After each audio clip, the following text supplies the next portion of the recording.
Yeah, I need some time to set up. Yeah. All right, we're live. Cool. YouTube live. Let's go. All right, cool. So again, one final check. Just Node. Node is working. You can type out node-v, and it prints out a number. Good. It has to be a specific number. It doesn't matter. Doesn't matter. Right now for 16. If it's over 18, if it's over 16, it's a problem. That is true. Does anybody have something over 16? Okay, good. The 16 was 18. What? The 16 was The long-term support version. You want to always use the LTS version. Version 17 and 18 will break your project, even though it has all the new shiny features. Okay. Should I drop the link in the announcements? For the stream? Yeah, that's a good idea. Okay, cool. All right, let's get started then. Yeah, again, sorry y'all for being late. But before we get started, I think just us as Moby and CSEC, we would like to apologize for like having this meeting come out pretty late. I know that it was pretty sudden and like pretty late at night, so just out of consideration, we just thought that that wasn't very organized. Just to be clear, like we really appreciate y'all for being really flexible and patient with us. I know, like again, things are coming out last minute and whatever, and onboarding is pretty hectic right now. But again, thank you for that. But just for context, just to understand like what's happening behind the scenes and why things are like kind of this way. To put it short, we're new at this.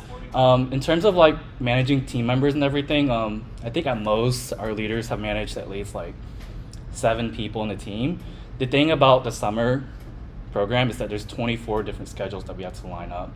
So that's definitely a challenge. When you line 24 different varying flexible schedules, we gotta make some tough choices. Our goal is to kind of maximize the amount of people who are able to come, which is why we did both on Monday, because that happened to be the max. I thought it was gonna be Monday, Tuesday, but it turned out to be all on Monday.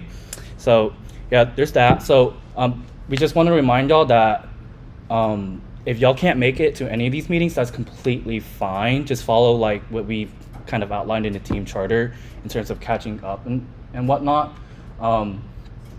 So yeah, so going forwards after onboarding, you'll begin to see things kind of clear up as we kind of get more organized and in flow with our schedule. But again, we apologize and thank y'all for being patient with us. Okay, so topics to talk about in terms of the app development workshop. So the first thing that we'll talk about is, frankly, just how to use the terminal and just work with your operating system. As you probably have experienced before this workshop, there's a lot of intricacies. So I'll go over some of what those are. I think a lot of y'all will kind of find out as you continue to develop your development journey, but we'll go over a couple of the basics first, just so the more obscure stuff isn't like what's going on, right? And then the very next thing we'll be talking about is just JavaScript features. I'm gonna go over the specifically JavaScript features, so I'm not gonna go over like programming language basics like loops, if. I feel like all of us have a basic on that. I'm just gonna specifically focus on the weird parts of JavaScript, but even then the basic weird, okay? And then after that, I'll go over just the fundamental structure of React. Like there's React and then there's React Native. I'm just gonna teach y'all how like React works at a basic level. And then we'll talk a little bit about why we're using React Native and just what's the difference and the specialties in React Native.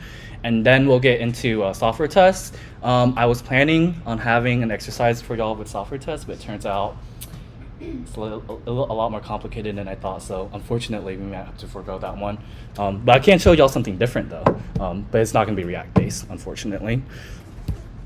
All right, so let's go on to talking about command line and just working with your operating system. So do y'all know what a CLI is whenever y'all hear the word? How many of y'all recognize that word? Okay, so roughly half of y'all recognize CLI. Are y'all comfortable? If y'all see the word CLI, I'm like, yeah, I know what to do. Okay, cool. So from what it looks like, it's just about half right now, which is pretty good. The next thing we'll be talking about are package managers. How many of y'all have heard of that or worked with those systems before? Okay, a lot less. Cool. We definitely have to talk about package managers. It exists in every programming language and at this point, every operating system. So as developers, you need to know what those are. You need to have a basic idea of how they work because they're used everywhere. And then we'll talk about Node, and then we'll talk about Node, and then we'll talk about environments, which is arguably not talked about enough. Like whenever I started coding, it's just like kind of snuck in knowledge. Like I kind of gathered it over the time, but it's just like actually really, really, really, really important in production workflows. So we'll go over those basics. Cool. So how many of y'all know how the structure of a command line or just a CLI command looks like? Like, are y'all familiar with this? Okay, so I'm assuming half of y'all, okay. Cool, so the way CLIs usually work is that they are technically programs. So you know there's programs on your computer like Internet Explorer or Chrome or something. So imagine if there was like lower level. So I guess to break down the word lower level. So are y'all familiar with the word higher level and lower level in terms of programming?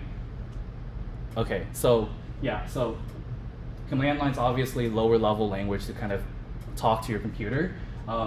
So it works by programs. You're gonna find that you'll install a lot of programs, like for example, Git was one of those, Brew was one of those. If you install Chocolate Tea was one of those, NVM was one of those.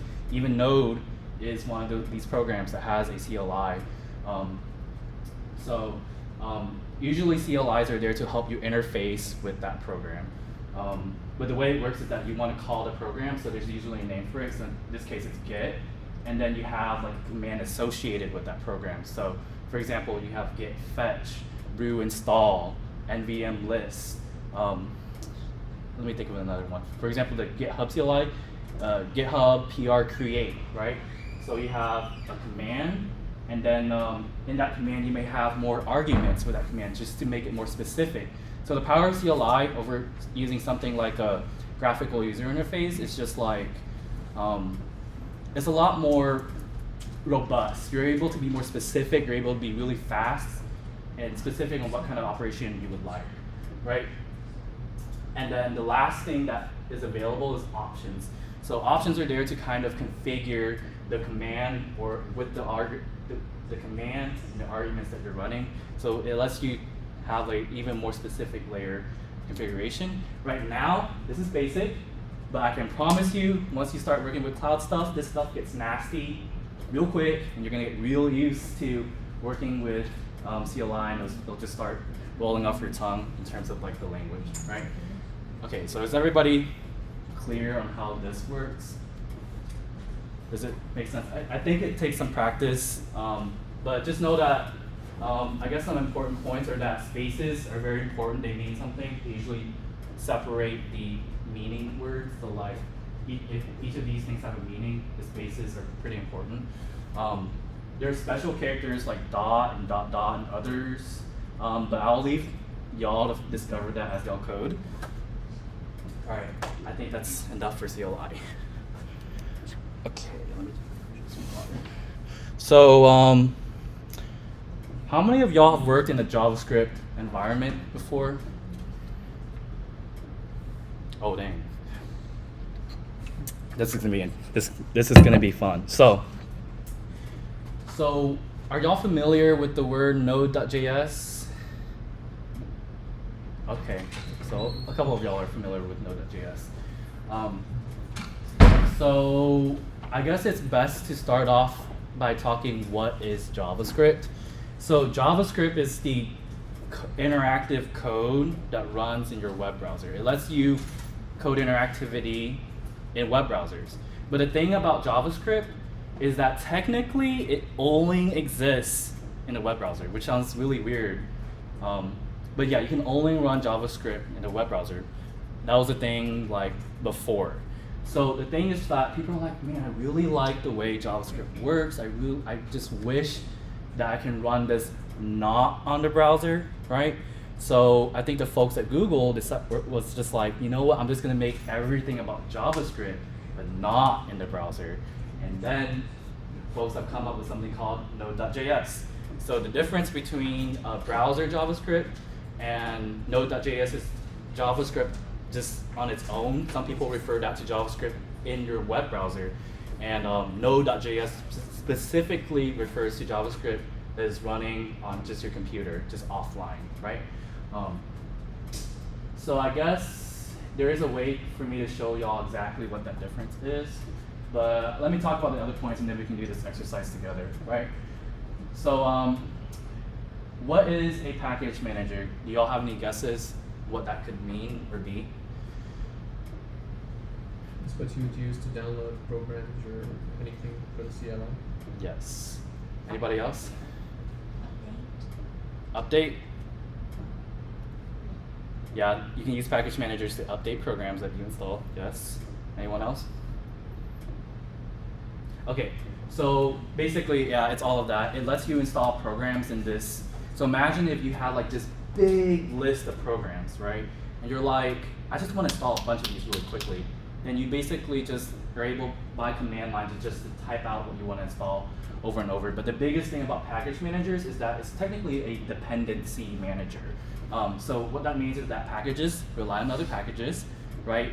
And the problem with packages is just like, okay, if I have to install this program, I have to install that program and that other program because that program needs that program and that program needs that program, right? And it's just like, man, why am I thinking about all that when someone can just manage that all for me, right? So that's what package manager is out there for. So for example, if you wanted like a library that does a bunch of math operations and then there's like all these different math operations that you need, it's just like, isn't it annoying to have to look through every single math library to get all the math operations? Just like, why don't you just install it in one point? So that's why package managers are a thing. As you can tell, they are very detailed. So if you look at this thing, that is what NPM looks like. It's a visualization of every package in NPM, and it is all these lines. So all these things, this big sphere, they're all lines, right? And these lines are just independent of each other. So just to give y'all a rough idea, I do know one of these libraries. So this one over here is called underscore. So why is underscore so widely used? It's because it offers a bunch of utility functions that are just really helpful in terms of working with JavaScript. And library authors just love that library because it's just so convenient. So it just turns out that every library uses underscore, right? So yeah, that's why you can see all the lines connected. So so there's multiple package managers per operating system. On Linux, you'll have a different package manager. Like for example, if you're using Ubuntu, you're probably familiar with apt-get. If you're on Mac, you're probably familiar with Brew. If you're on Windows, the latest version of Windows, you're probably familiar with Get, but most people know Chocolatey. But then there's some that exist for programming languages. So if you're using Java, it would be Maven. If it's JavaScript, it's NPM. If it's Python, it's pip, right? So big deal, you have to know them. They all work differently, but you're gonna use package managers so much, right? It's a common programming pattern. All right, this is good one. Okay, so environment variables. How many of y'all have worked with environment variables before? What is that? Okay, this is good because this is the one that I wasn't too familiar with, but this one is actually pretty big. So environment variables, so you know your variables in your code, right? Like you just set variables and use it, right? So in your operating system or your environment, there are variables that exist throughout the entire operating system. And these variables are actually pretty important. So for example, have you ever wondered how you're able to just type out like GCC or Java or just type stuff in the command line? Like how do you add a program that can just be ran from the command line? What? It has to be in the computer to start. Yeah, but the computer doesn't know where it is, right? Oh, yes. So in every operating system, there is this thing called a path. And that path is an environment variable. That environment variable, the environment variable called path, has every program on your computer that can be ran from command line attached to it. So the only way for your computer to know where a program is if they run it off of the path, right? So that's an example of one environment variable that exists in your operating system.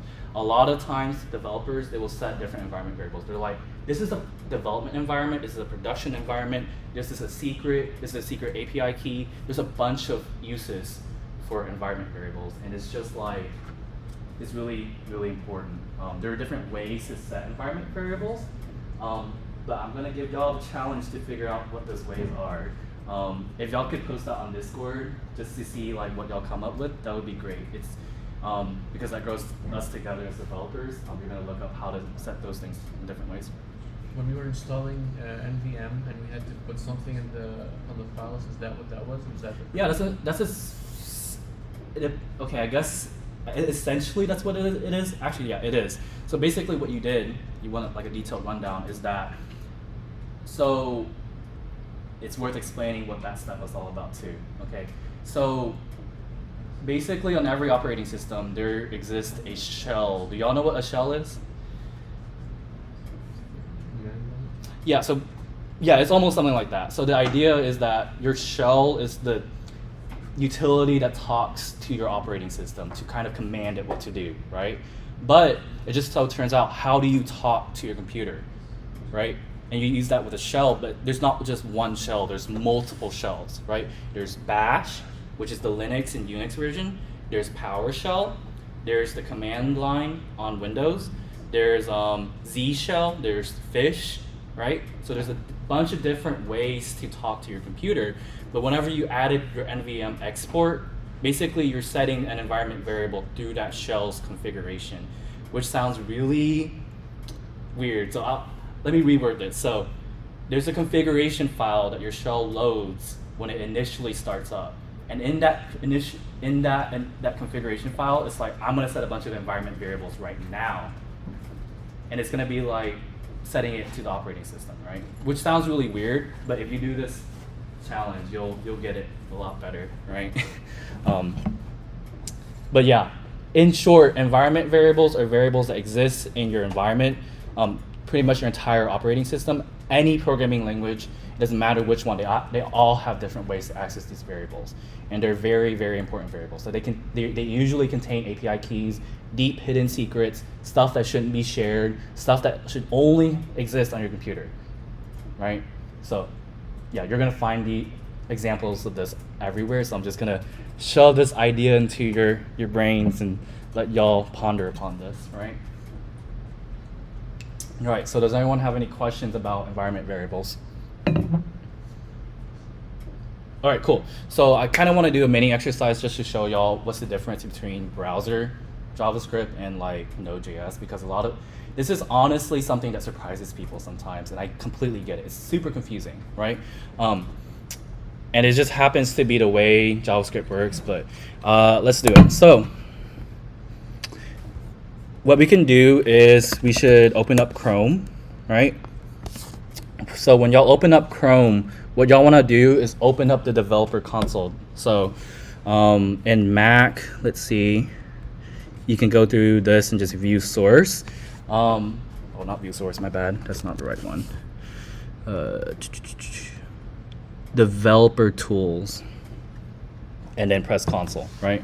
So on Windows, there should be a similar option under the triple dots right here. Yeah, more tools, developer tools. So it should be right there. So give me a thumbs up when everybody's at this point.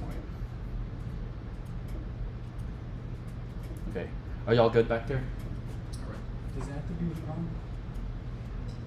This is a really good question. There's different developer tools in every browser. It doesn't matter. If you know how to get to your developer console with Firefox or something, this process is similar. Just go through their triple dot and just go to developer tools. But that's a fair point out. Okay, so I'm assuming that we are good here. Oh shoot. Why did I close it out?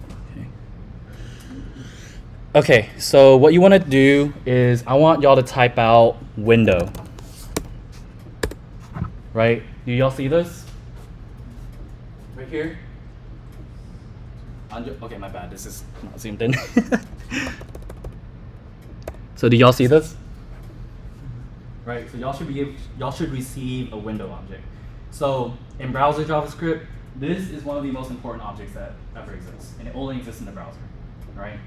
So window represents the literal window, but there's a bunch of utilities that are associated with that. But that's a completely different front end tutorial.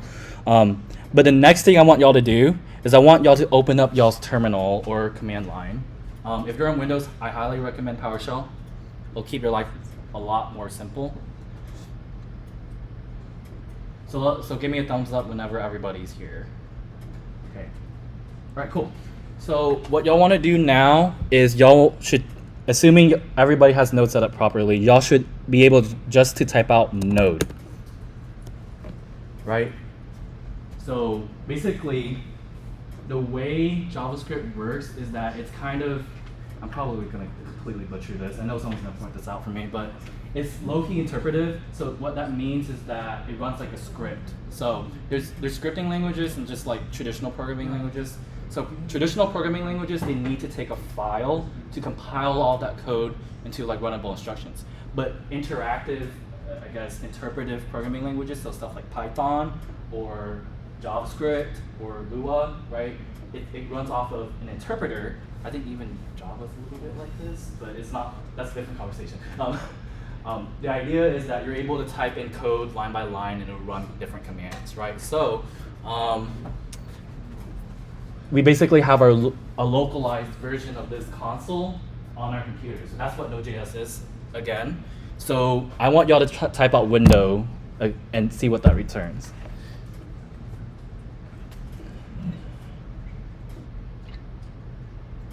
Can one of y'all tell me what it returns? Okay, I want y'all to remember this fondly. A lot of people confuse this fondly. Like me, I confuse this fondly. There is a very big difference between browser JavaScript and local. Local JavaScript does not have access to these APIs, right? You have to make sure that distinction is very clear in JavaScript. So there's a big difference between browser JavaScript and local. Local, they don't have access to these APIs. Some posts on Stack Overflow will throw out window and other APIs out there, and you'll be like, I should be having access to this. Why don't I have access to it? It's because, are you on browser or you're local? Don't forget Windows is not defined. What? Windows is not defined. Yeah, that's what you want. Yeah. Okay. So my point is to literally hammer that fact down seriously, because like, it's a big point of confusion that Node and browser JavaScript are two different worlds. They don't even support the same features. They even follow different ways of doing things. This is one of the reasons why JavaScript is really, really, really confusing.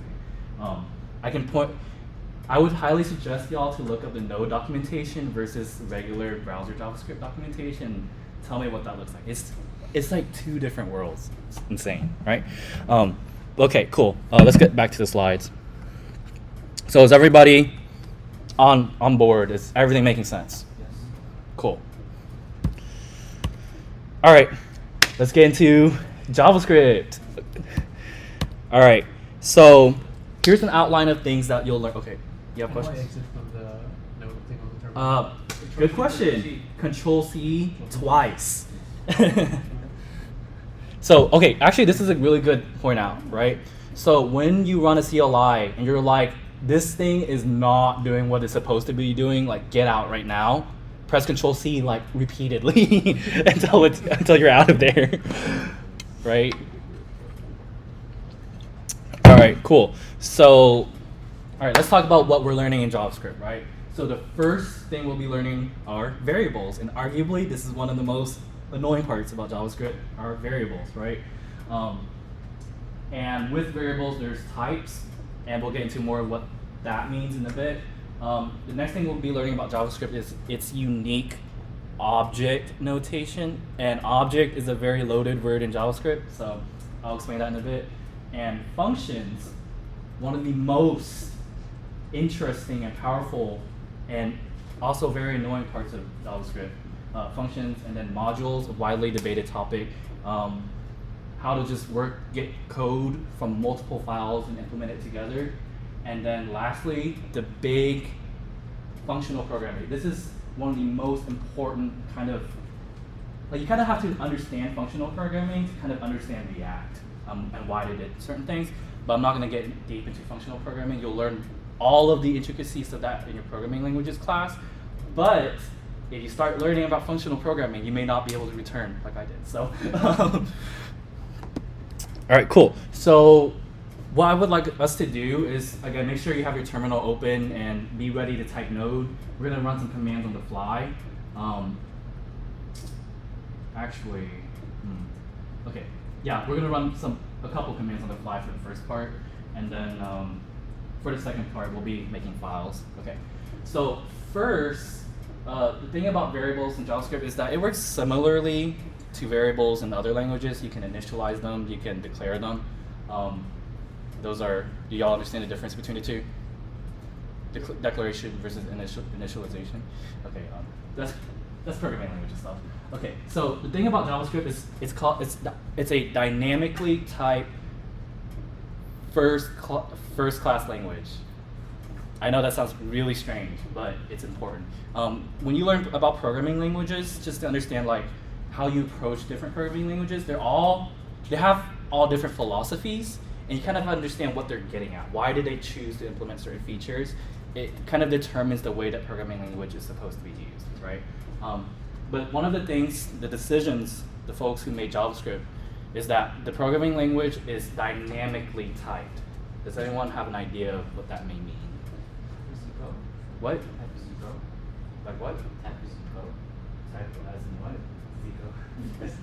I don't know what you're referring to. I'm sorry.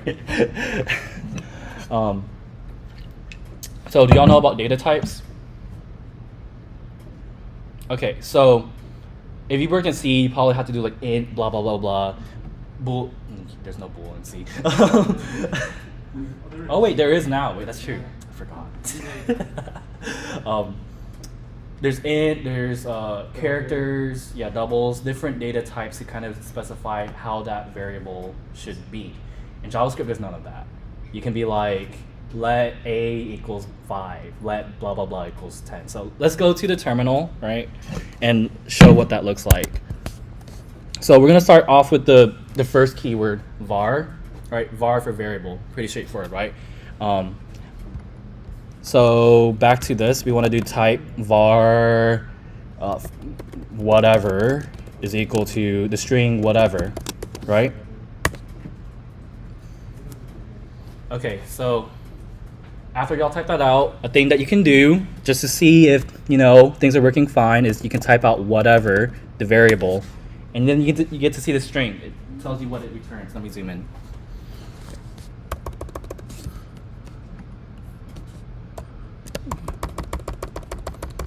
Okay, hopefully that's big enough. Okay, even more big. Why not? All right. So what you can do is you can do whatever is equal to 10. Can you do that in C? No. Exactly, right? So doesn't this seem really convenient, nice, and everything? It's horrible. The reason people hate this feature because basically it comes to a point where you kind of have to guess, is that a number or a string?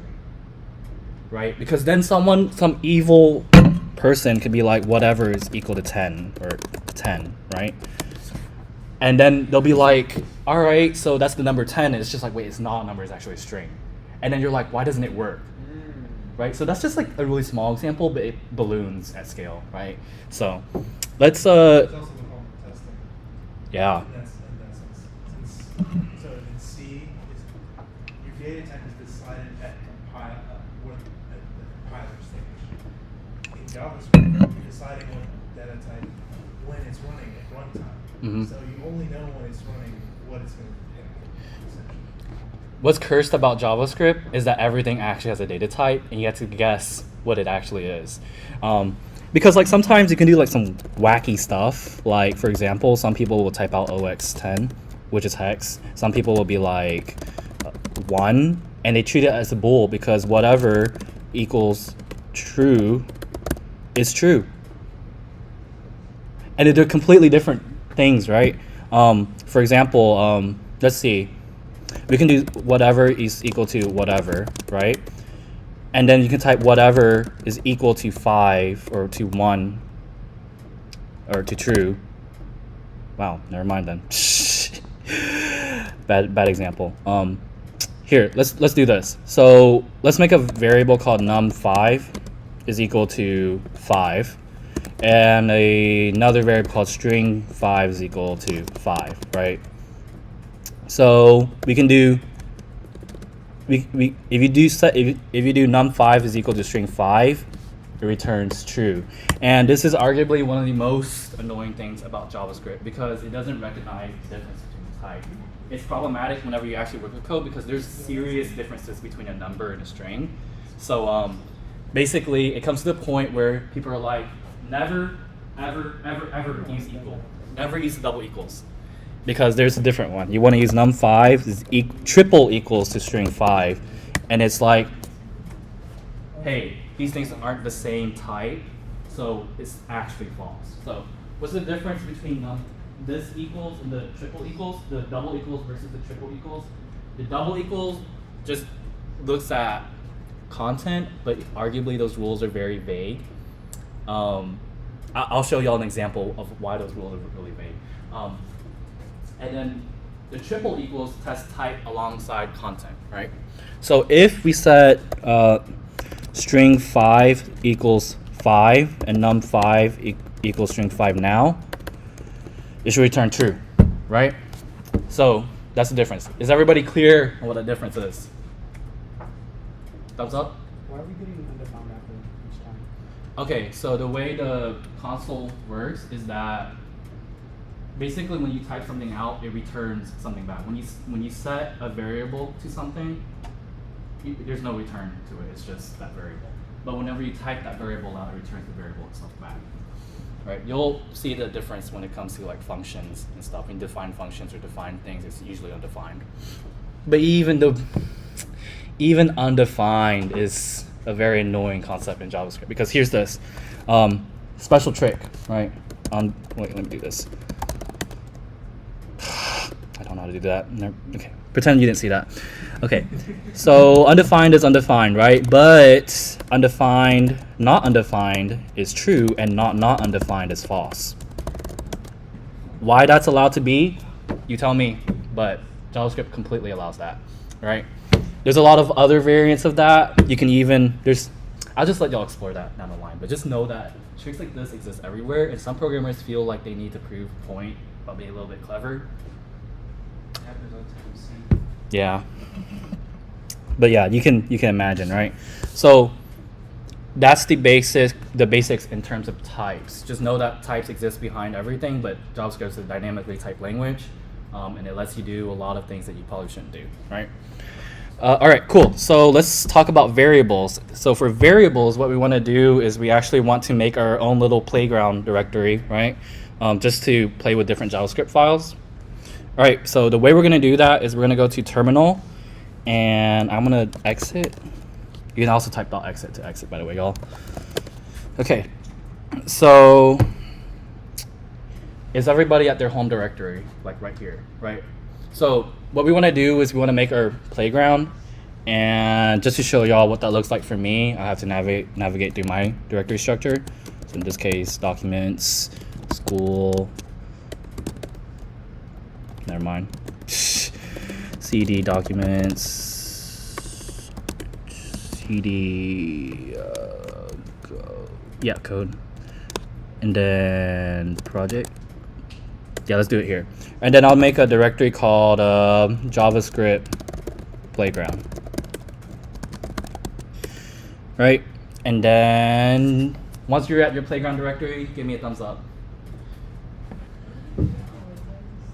Okay, good question. So it should actually be the same if you're using PowerShell.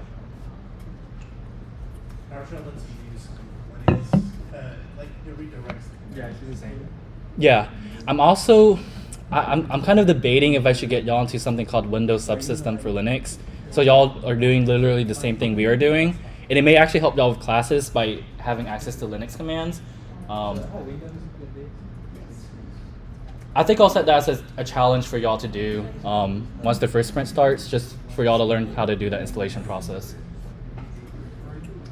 With the Windows subsystem, are we doing any GUI stuff side So of that, it's the or is same that thing, gonna be it's like not just just- kind of differently? Because I think for Java we can do swing on the side. WS. Yeah, that's the thing about WSL is it is and it isn't. Yeah. That's why I kind of don't know. Because it's just what are you, dude? Like, are you gonna be like all of this? Or are you gonna be like, or this, but actually, like at this point, like why? That's why I didn't get everybody on board with WSL after that, just because like, I don't know when it's gonna be like an actual situation. Yeah. Right. All right, cool. So everybody's having their own little project directory. Okay, let me help.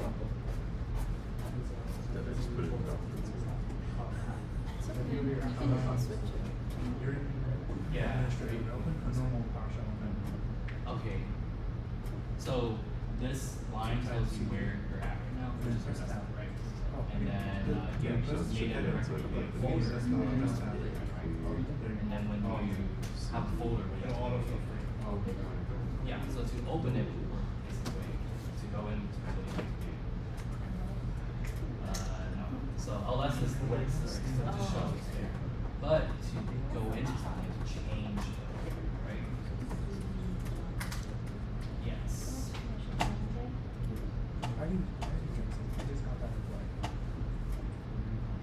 There you go. Yeah, that's it. So you can see where you are right here. So that's how you make it, right? Okay, cool. Looks like.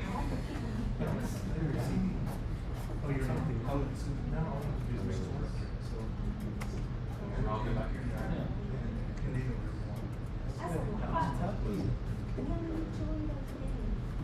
Okay. Just give some folks some more time to catch up.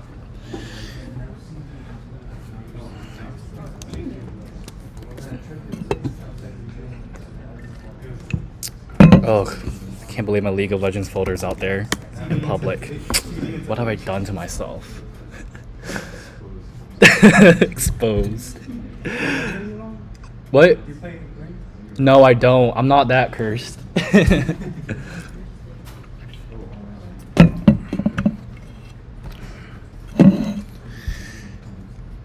Okay, so we're all good now? Yeah, it looks like it. Okay, so basically, with your text editor, you want to open at this directory. So if you use Vim, open here. If you use Nano, if you use TextEdit, I don't know. I use VS Code, so I can just type out code dot, and I open right where that directory is. But if you don't have that, you may have to navigate to exactly where that is. So in this case, like if you have Mac, you probably have to actually go here and like basically make a new file, which I'm actually kind of unfamiliar with doing. I usually just do everything in VS Code, right? So what you want to do is you want to make like a new file. So playground.js, right? Or actually, we can call this variable.js. I don't know. Just give it a more apt name. All right, so let me know when we all have a new file created. I know it may be strange on Windows. Let me see. Let me think. How do you? Hussein, do you know how to make a new file, like an empty file in Windows? I don't know if touch exists on Windows. I don't know the. Maybe does someone have a Windows PC that we can? I mean, I have a PC. Oh, okay. So, Yes. you try to make a file. Why would you make a file? Yeah. Can I just try something just to see how it works? Okay. Okay. So let's go. Because this is just showing you. So I don't know where this has been. It's just here. Do you mind if I just and then make a file? It doesn't work for me. It doesn't exist. I don't know what to do. Oh man. I do know there is something you can do though. Let me see. Okay, so who's able to just make a new file on Windows? What is the? Oh, wait, better question. Who can't? What is the command? It's touch new file. Touch variable.js. I don't know what it is on Windows though. Maybe we can look it up real quick. This is what happens whenever you use Mac too much. Actually, if you're on VS Code, it's a lot easier. You can just like press new file and just open it. But how to make new file Windows?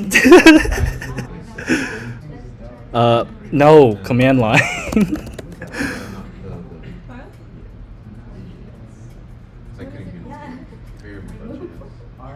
I think it might be out of file and then. Okay.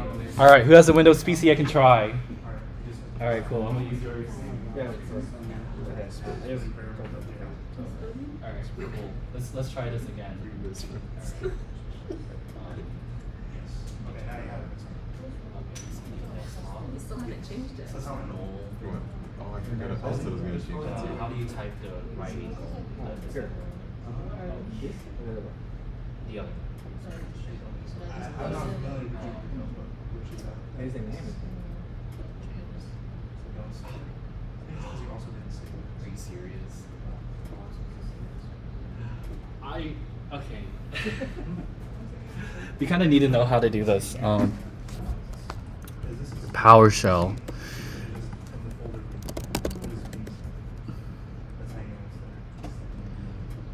This is not what I want.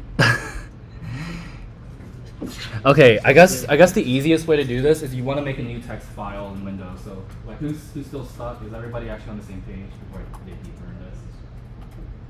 Are you able to get it to? Okay, cool. All right, I guess I have nothing to worry about then. Okay, cool. So in your variable.js, I want us to make the same first variable, I guess. So let's make a new variable called. Are you using a Vim plugin? How'd you know? I use it too, so I knew it. Okay, var first is equal to first, right? So we'll make a first variable like that, right? So, so what is the printout command in JavaScript? So every programming language has a printout command, right? So in JavaScript, it's called console.log, and just put in your variable, right?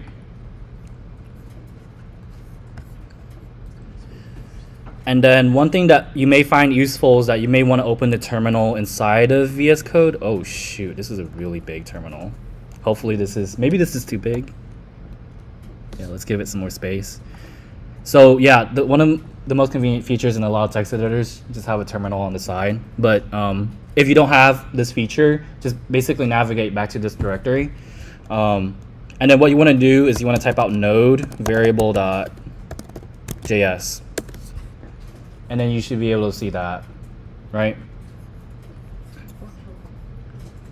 So this is how you run a file in JavaScript. Okay.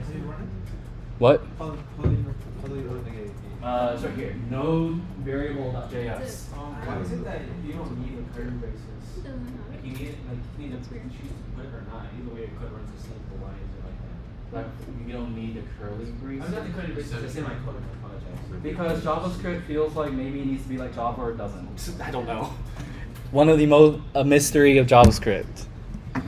But in some style guides, they're like you better have it or else. And some they're like we don't care. Better things to worry about.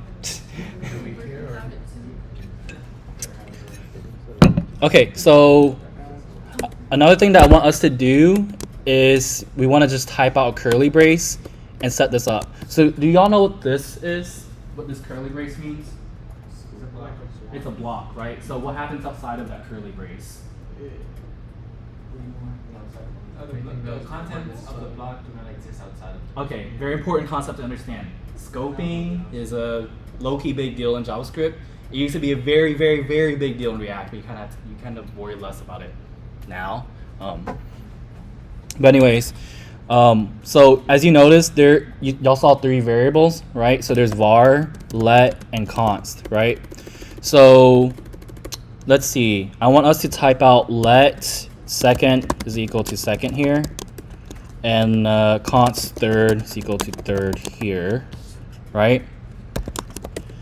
And I want us to try to type out console.log second here, or actually no, let's do it here first, right?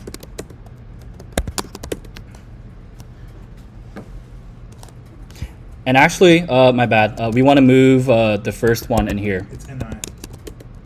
What was NI? The nano version for PowerShell is NI. NI? Wow. Yeah. Man, specific. Windows always has to do something different. Or, no. Windows is a different one. Okay, is everybody here? All right, run the command again. What do y'all? Okay, actually, before y'all run the command, what do y'all expect to see? Should pronounce the Yeah. should pronounce the word. Okay. Cool. Right. So, I want us to do another test, right? Just to show y'all just the different scoping rules in JavaScript.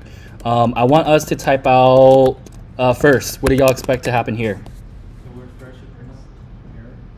You could just set the scope. All right, let's try it. Tell me what y'all see.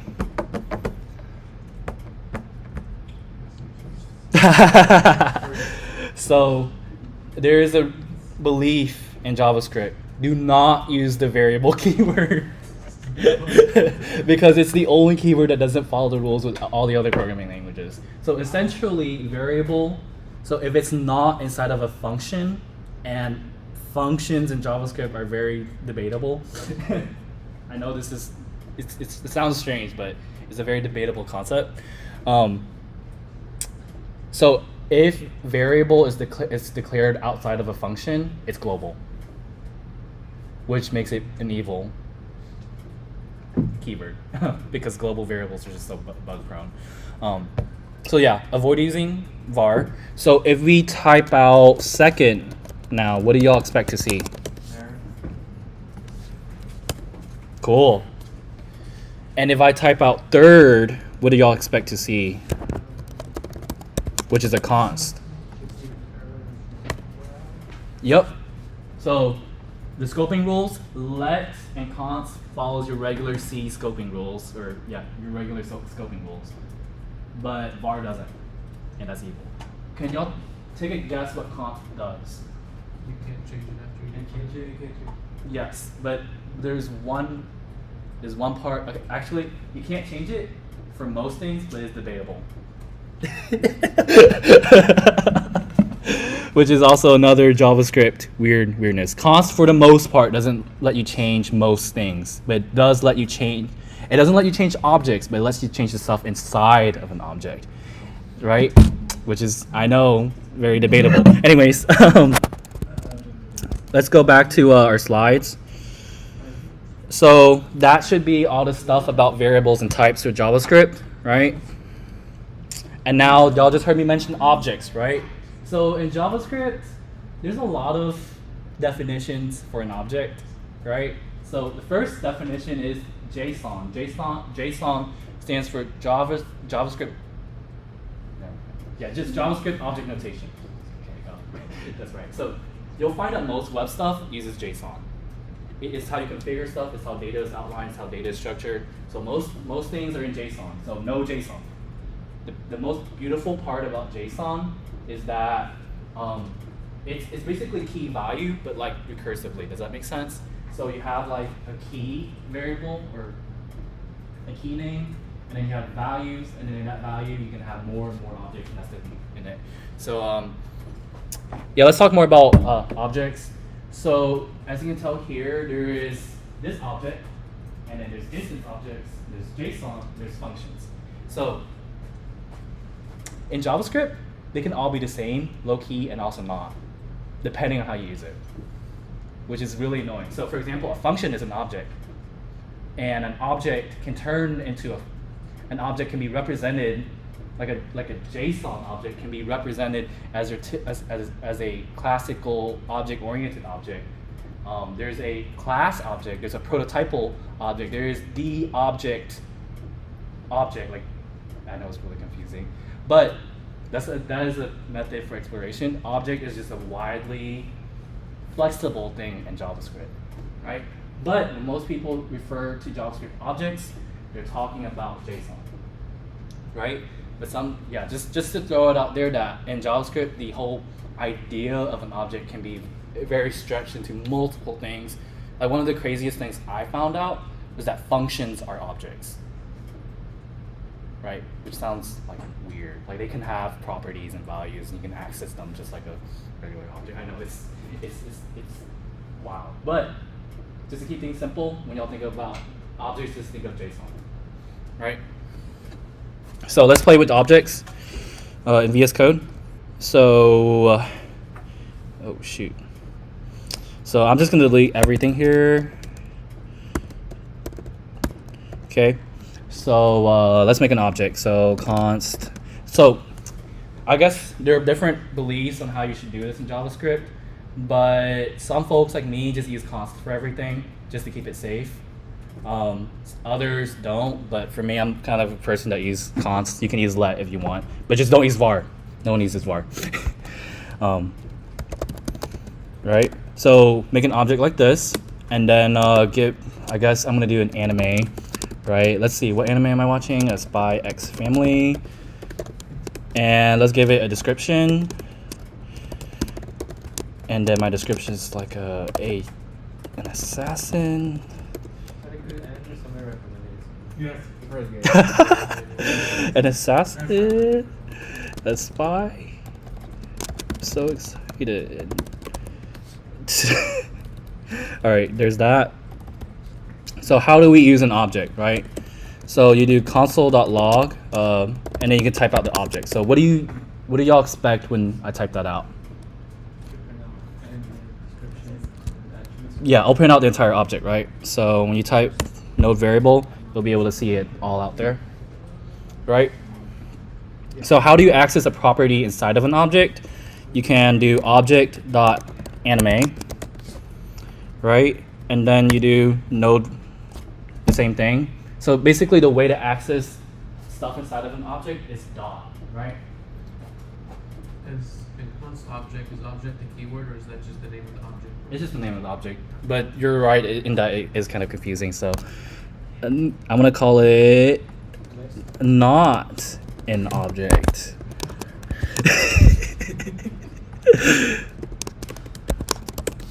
All right, cool, and it should just work. All right, so we can do the same thing with description, right? And then that should work. So just to make sure, is everybody able to do this? Is everything clear? All right, cool. Because you use objects quite often in JavaScript, just like in any programming language, right? So the thing about objects is that it's recursive, which means that it can be used inside of each other, right? So now you get to do something called world, right? And I'm gonna put another object inside an object, and I'm gonna give a property. So the things on the left are called properties, and then the things on the right are usually called values, right? Just to give y'all some vocabulary, that's what they use on Stack Overflow. All right, so type European, all right? And then say I want to access specifically the stuff inside of the world property, then you have to do world.type, right? So that's how you access things nested within each other. Boom, European. And at this point, y'all should know basically how to work with objects. Oh yeah, you can also store arrays of objects too. So like you can do this. You can be like that. And actually, I want us to do this. I want us to make an array of objects. So one thing I would like y'all to do, just for funsies, is just to put, I guess, what show you're watching here. I'm gonna just put anime for me. Right. And then description. Row. Made them out. Right there. And then type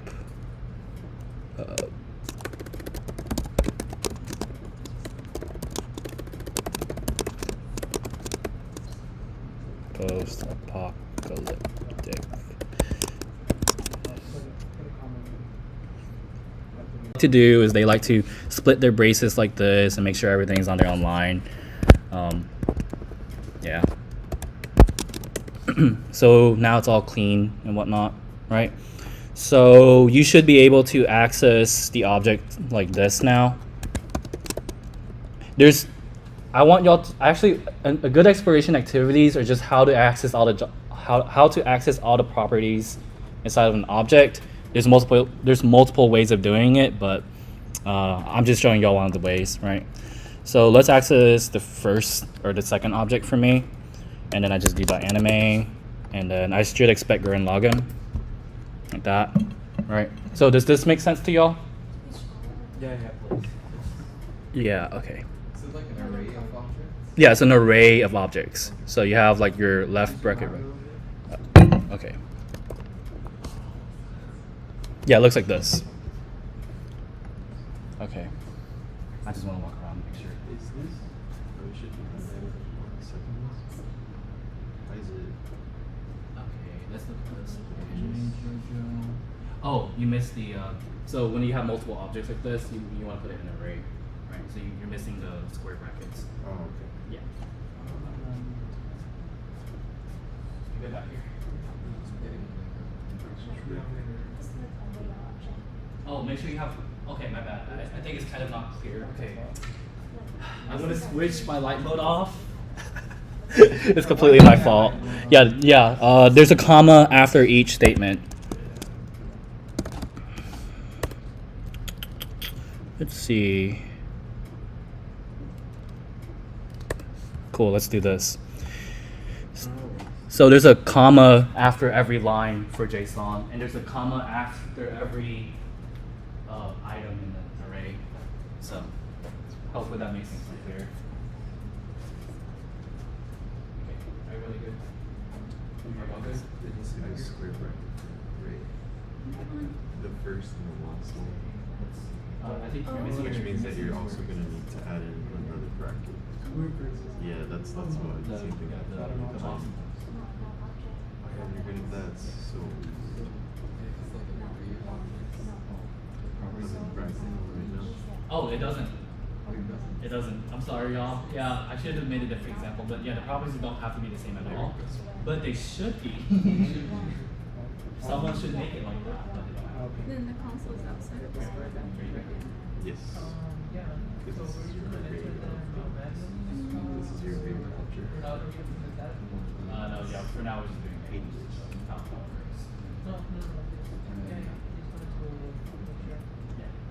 If it's one database, it's This is getting ready for tomorrow. Are you good, Robbie? Are you good, Sabali?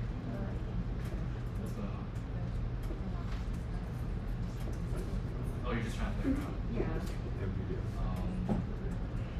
Looks like you're back here. Oh, there's no error. Yeah, it's fine. Yeah. Alright, cool. Everybody good? Okay, cool. So I'm assuming everybody has like a little bit of an understanding how to work with objects, right? So I guess moving back to the slides, we'll move on to the next section. Shoot. Need to get faster. Yeah, I'll probably have to do this faster. Okay, cool. That's fine. I want to get to the React and testing parts for y'all. So for functions, so JavaScript is called a first-class programming language, and the reason why is because functions are they're treated like variables. So that means that you can do something like this. So I guess just for the sake of time, y'all should definitely play around with this in your free time. But you can do something like this, right? So const whatever function is equal to function whatever, like that, right? So what I just did was that this function, I just passed it around like a variable, right? And say I take like a parameter, or an argument, and I just pass it like something. And then whenever I call whatever function, I can pass another function inside of that function, and I can be like console.log whatever, right? And that probably looks like the most confusing line of code to y'all. It is, for many reasons, but this is what functional programming low-key looks like. So functions are just variables that you just pass around and use, right? So this function takes this argument.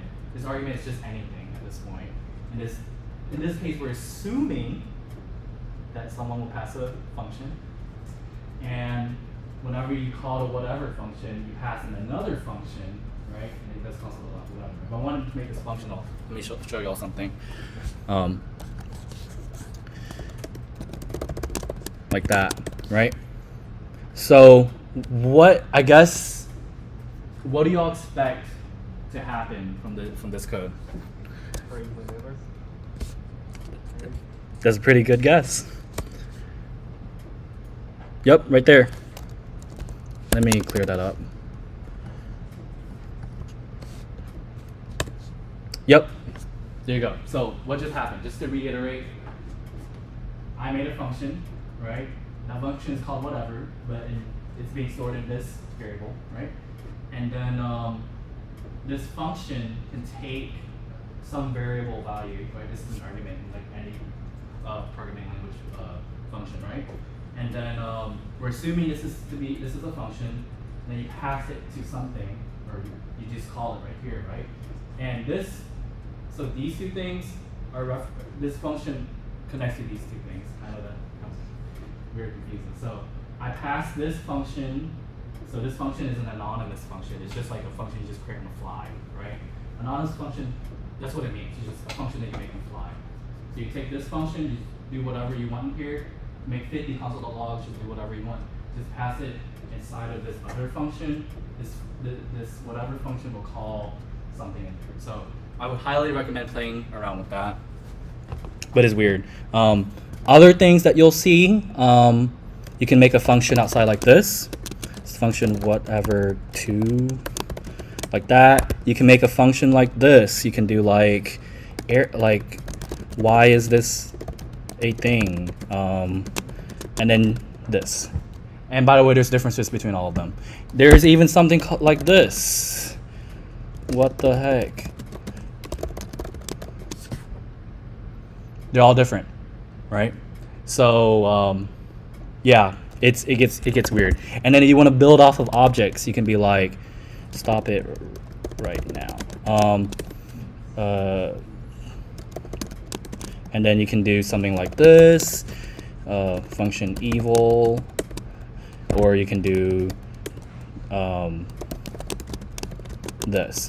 So as you can tell, just to show y'all how functions are treated in JavaScript, you just throw them around like numbers and strings. So it takes a lot of getting used to. What is that arrow? It's the same thing as a function, but it's not. So you can call it just like a function, but I'll leave it to y'all to explore what that difference is. All right, it's a very significant. It used to be a very significant difference, but in React nowadays, it's kind of like, whatever. What is it called? It's called an arrow function. Just arrow function? Yeah. In JavaScript, there's a function. In JavaScript, there's a function. There's a function object. There's an arrow function. There's a functional expression. I think that's 4. I think those are the 4 that I can call off right now. But like, yeah. So that's JavaScript for you. So this is where the evil begins, I guess. But I'm just gonna delete all of this because it's gonna take a lot of time to explain, and I think it's just best for y'all to explore it. And I want to get to the React section. All right, so modules. I was going to play around with this with y'all, but just so we can get to the React section, I'll just kind of go over what this is vaguely. So in JavaScript, how do you get multiple files to work with each other? So in the browser, it works in one way, but even in a browser, it has different ways of doing it. I'm being really vague, but like, this is just why JavaScript is evil. So like, in a browser, you can just like lay things out like a script. Like you just add file by file and it just reads it line by line. Supposedly, it's kind of hard to demonstrate right now, but that's one way of doing it. But then there's something called a module, which exists partially on the web. So the modern version of it exists on the web. The older versions of it doesn't exist. And I know that's really hard to describe, so I'll just show you all what I mean by that. So, so imagine if we have a new file and we're like, I want to use whatever this is, right? Okay, actually, I don't think I should show that. It gets kind of evil at that point. Yeah, I'll just do the modern version for y'all. Okay. So to do the modern version, you have to rename your file to be MJS, and then I'm gonna make a new file called test.mjs, and then to basically make this object available to other files. This is gonna take a lot of learning on the side. It took me a while to learn, but this is just to show y'all how y'all are likely gonna do it in React, just to get familiar with the syntax, right? So what export does is that it makes this object available to export in other files. So how do you use this not an object in another file? You can do import not an object like this, right? And there is something called a default export, and I would like y'all to explore what that means in y'all's own time. But again, this is a lot, and it's gonna take a while to learn. So post questions a lot on Discord, and I'll actually be able to answer them all because I've gotten really good at just learning this recently. So yeah, so you import non-object. So again, test.mjs is a new file. Not an object is in variable, right here. It's right here. And then I exported it, so I'm importing that specific object in here. So then in this file, I can do console.log not an object. And then if I do node test.mjs, y'all should be able to see that, right? So I know that was a lot. We'll definitely be able to explore this a little bit once we get to the React section. So yeah, just to get y'all exposed to the syntax, this is how working with multiple files working in JavaScript. So What is MJS? Man. Okay, so just think of it as, so there's, in JavaScript, there's a lot of ways to make a module. There's probably like 5. So you look at this thing. Imagine these are all the different ways you can do it, right? But the MJS is the modern version. It's the one you should be using, but not everybody uses it because there was a really old version from back then. Basically, what it would look like if you use the old version is this. You would do require, don't do that, require, not, you would require not an object. Not even, yeah, you don't want to do that. So you want to do this. So I'm just showing y'all an old version. If you work with Node.js, you'll definitely use this a lot. But you'll do require, you'll make like a name for the variable like library name. And then require, and then library name dot, not an object. And that's how you would get it. Which sounds really evil. It is. Is this the same as the makefile in C? Oh no, this is this. So you see that import thing? This is the same thing. It's not. It's a different way of doing it. So you're including library. Yeah, but makefile, not necessarily. There's a different thing for that. Yeah, makefile is compiling. There's not really compiling in JavaScript. The JavaScript version of a makefile is called a package.json, and I'm gonna show y'all what that looks like in a bit, right? But yeah, that's just to kind of demonstrate to y'all just all the horrors of this. But import is the main thing, and the reason why it's called MJS is because of that new feature, right? I know it's really confusing. That's why people hate JavaScript. All right, so functional programming. Again, I was hoping to show y'all more of this, but it's a different way of programming, and I'm going to show y'all how to do a for loop without doing a for loop, the traditional way, right? Like y'all probably like familiar with doing like 50 different kinds of for loop. I'm going to show y'all the functional way of doing a for loop, right? So if you want to explore functional programming, there are a couple big topic ideas that are heavily used in React. and any library related to React. So it's the idea of a here function, side effects, and closures. And those are very confusing. It took me about a week to learn those. So not even a week. It probably took me a couple of years to even get to that point to understand it in a week. But yeah, if you really want to like dig deep into functional programming, those are the topics you definitely want to look into. If you want to share on Discord, you know, I'd be down to, you know, read and share knowledge. But I'm gonna show y'all how to do that for loop trick, right? Not even a trick. You do this a lot in React with one specific function, but we're not gonna go over that. So back in variable.js, how do I iterate through every single value or element inside this array? I'll do not an object dot for each, right? And then I pass it a function, and I'm gonna give the argument is an element, and then I'm gonna do console.log element.anime. Okay. And what this will do is that it'll go through each of the elements and print out the anime that is. So, oh shoot, MJS, right? Just like that. So, I know this is confusing, but what this is saying is, this is an array. This is a special functional programming function, and it says, for every element in this array, apply this function to it. And this function just happens to take the current element and work with it, right? So you're using functions instead of for loops to traverse the array. And it's a very popular technique in JavaScript. So you'll see that a lot, right? For element is keyword. What? So element is a keyword. No, it's not a keyword. It's an argument for a function. So here, I'll do this to make it more clear.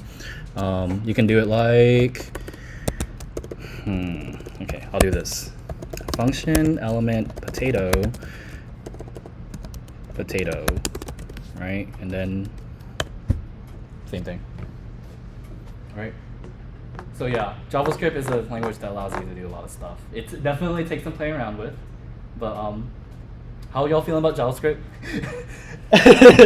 Thumbs down, same. It's evil. I have a question. What's up? So for each, that's what we write down for a loop, or you need that name? So there are for loops in JavaScript. There's for like this, like for loops like let I is equal blah blah blah blah, like the traditional for loops. There's also a for like element in like something. There's a different way of writing a for loop. So yeah, it's a really strange programming language. Just a lot of ways of doing stuff. But Visual Basic also does it the same way. You do macro, you do dot for each. It's kind of a way of thinking of not an object. There's a list of stuff, and then for each of those, you're doing something. yeah, it's just like the best way to describe it is because there's multiple types of these. So for example, other functional programming functions are, you can use a .map, which I'm not going to go over to what that is. Function, .map, reduce, and filter. Those are the biggies, right? So basically, the similarity between all those functions is that they take this inner function and apply it to that entire array. And yeah, I'll just leave it at that right now. Okay, cool. So I'll let that simmer in your brains for a long time. It's gonna eat you up, but hopefully y'all put stuff on Discord and we can talk about just the weirdness of it. Okay, so let's get onto React, right? So usually whenever I do coding workshops for React, I kind of like gloss over certain topics, but this time we're gonna be digging a little bit deeper, right? So in React, hopefully if I can get through most of these, you'll learn about the DOM, the document object model. You'll learn about what components are inside of this DOM. You'll learn, I don't think we'll get to styling. You'll learn about what props are, and you'll learn about state, which kind of lets the components inside of React kind of remember certain things about itself. And then hooks, which are a really big functional component of React, right?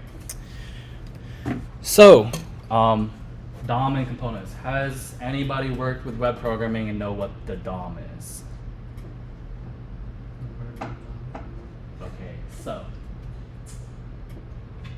basically, in any, okay, someone's gonna roast me for this, but I'm gonna say it right now.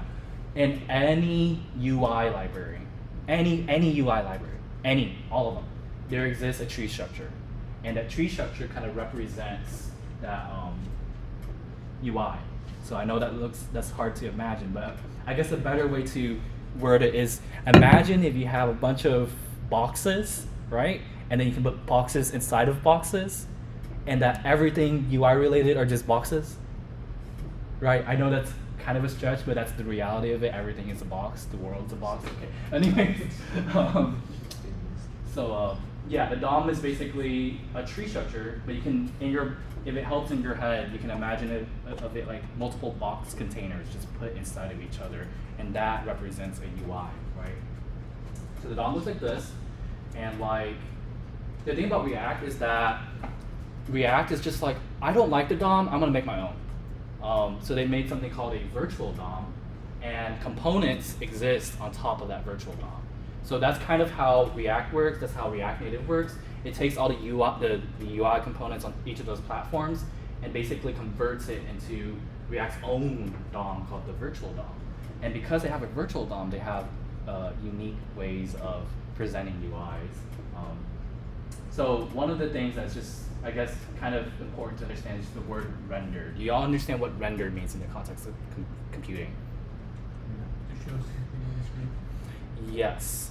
So when you say render in terms of like just computer science stuff, you're taking a representation of something like data and then turning it into something else. So you're rendering, like in terms of UI, you're taking like literal letters and numbers in a file and rendering it into something. So in this case, when the virtual DOM has this representation of the real deal, I know that's a heavy thing to say, but this virtual DOM is a representation of the UI, and it has to basically take that representation and turn it back to what it originally was, which sounds really loopy. Did that make sense to y'all? A little bit? Okay, so I guess it's worth talking about what a native component is, which I was going to go over that later. But in every platform, there exists an idea called native. Do y'all understand what native means in development? A little bit? That's specific to the platform that works. Yes. So if you make stuff for the web, these are the things that are built for the web. It's stuff for iOS, it's things built for iOS. If it's Linux, it's built for Linux. It's just stuff that's built for that platform. It so exists that every platform is different. So whenever people talk about native, it means that it's something that exists solely for that platform, right? Native performance, native components, native blah, blah, blah, blah, blah, native apps, like that's what they mean.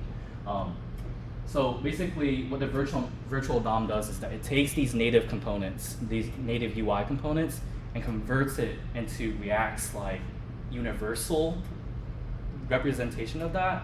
And then whenever it renders, it takes that universal representation and turns it back to the native one. So that's what rendering means, right? If you look at the docs, it shows you what specifically renders from React Native to the actual iOS. Yeah, there is a doc with all the components available that does that. It's just, for React Native, it's interesting, but essentially that's how React works. That's the biggest idea about it. It has a virtual DOM, and it's just simply keeping track of all the changes in that virtual DOM and just rendering those changes out physically, right? So another, I guess to complete your mental model of this is just like, imagine components and these DOM things as just building blocks for your app, UI building blocks. The biggest part about React components is just that it has this property of something called it's composable. And I'll leave y'all to discover what composition means in terms of objects. Have y'all taken object-oriented programming yet? Okay. I'll probably have like a talk about composition later. It's actually a really big deal in terms of software structure. Anyways, if y'all want to research about composition, I would highly suggest it. It's one of the biggest inspirations for React. So basically, I guess you can imagine React as this big box of Legos, and each Lego has a special property in it, right? So this, like that Lego might have spikes, that Lego might have like, it's like completely flat or whatever. These are properties, right? So in React, you're allowed to set properties to these Lego bricks. So imagine just in your brain, just imagine components as Lego bricks right now. That it has all these different properties, right? So things that props let you do is that it lets you specify data and let that flow throughout your React app. It's just there's a lot of opinions on that. So for now, just understand as props as this flow between components, as you can see over here. And then let's talk about state. So state, props and state may seem very interrelated, but I guess one important thing, if you want to understand just GUI or graphical, actually not, just like anything that you're using in terms of computing, everything's a state machine. Everything is a state machine. State machines are overly loved by programmers. Games are state machines, websites are state machines, the browser is a state machine, everything is a state machine, right? So React is just like, we're gonna make another state machine. And I know that's kind of vague in what that means, but basically imagine if each Lego had a thing that was doing, like the lights are flashing, it's currently moving, it has a number attached to it that changes over time. These are states. These are individual information objects that's part of the component that changes over time. The big part is that it changes over time, that's independent of each other, right? And y'all get to play around with that in a bit. Hooks, okay. I wish I can get into more detail about what this is, but hooks is React's functional implementation of these ideas. So it's what makes React React. It lets you add states. It lets you add these things called side effects, which I think for simplicity, I'm beginning to realize this is quickly rocketing in the atmosphere. Don't worry about use effect right now. We'll get into the use effect some other time. And then so I guess just for this entire slide, there are three different types of hooks. So the first one is useState. This one lets you enable set states. This one's pretty simple to use. Once we get into actual coding, it'll make sense.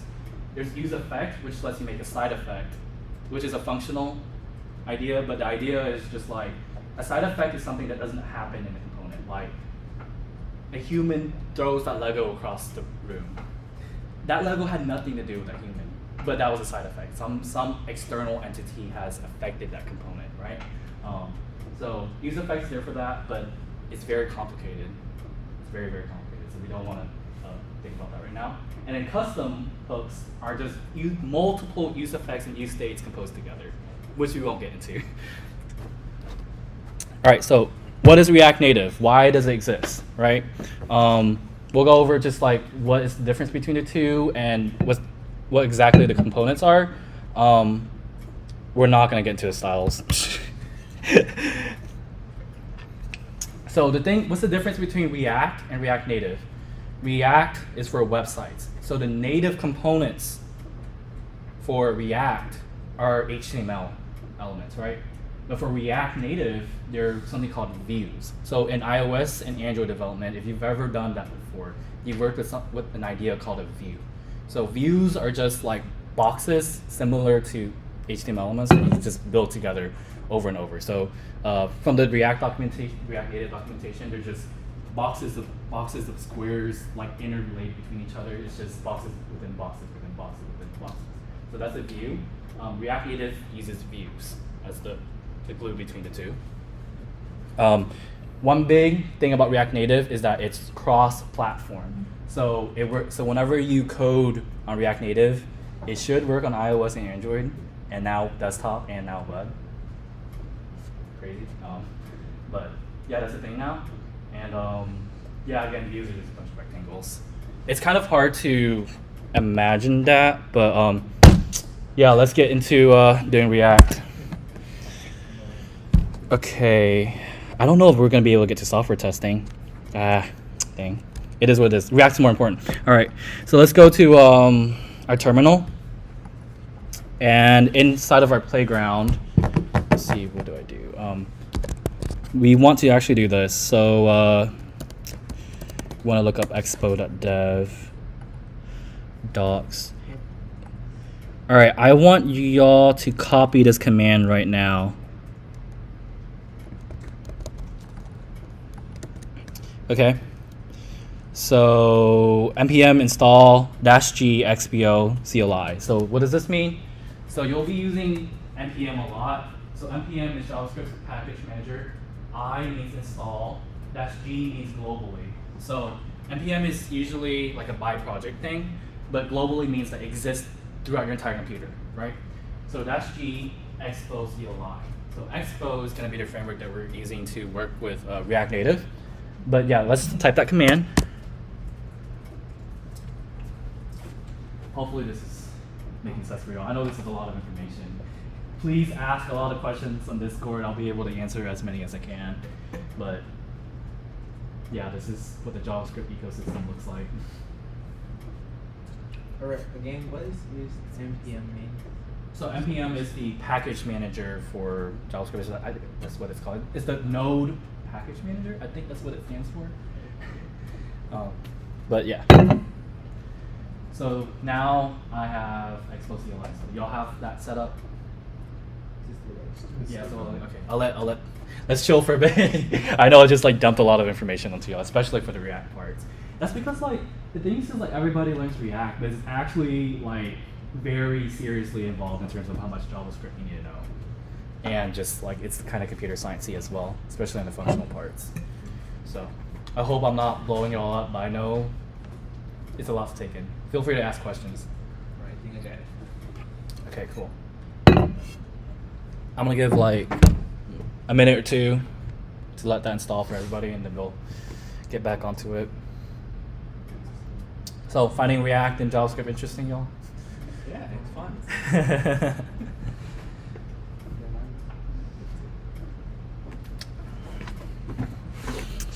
Yeah, I think like ideally we would have like way more workshops. I'm like imagining the JavaScript one is like a workshop on its own, and then React, and then testing. But yeah. You have to request a specific time to get the room. What? You have to request to get a specific time to get the room when you're university. Yes, we do. Yeah. I don't like Chimble Hall. I really do not like this place. It takes forever to walk here. Like it's like in the weirdest part of campus. Like why is it here?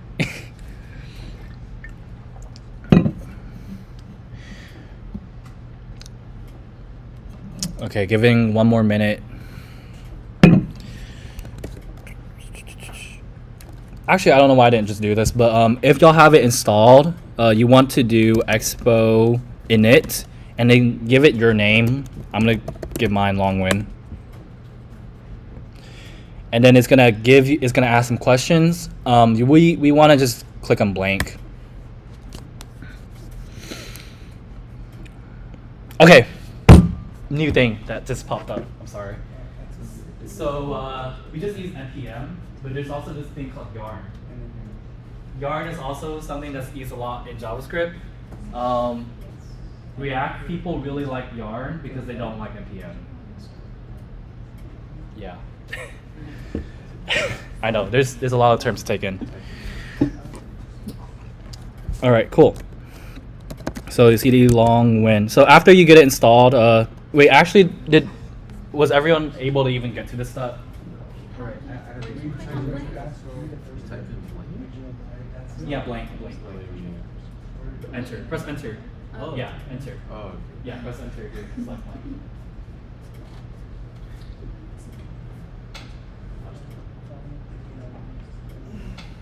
I-G. Expose install. Oh, dash. I think it said the first time it didn't work. Is it installed? Maybe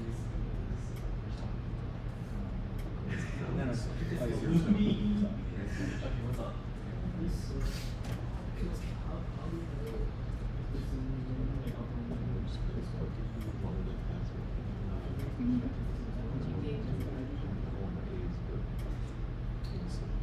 As long as you understand. Oh.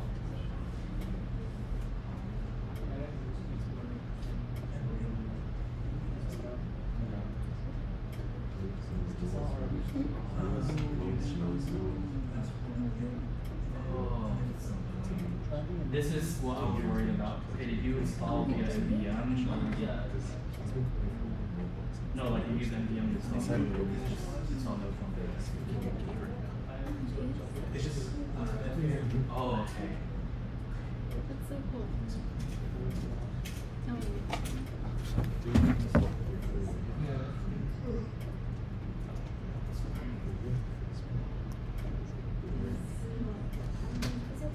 Oh, sorry. I remember this. It's annoying. You have to kind of enable a policy. Is there a space? Do that. No. It's dash. Yeah, we open it as administrators. So like, what happens by almost thinking mine not. There's a setting you have to kind of turn on. Yeah. Yeah. Wait, close it out. Oh, actually, whenever you said it, I run the same. So what did we do? What's this? You just install. I put the command up there. That's where the C NPM install.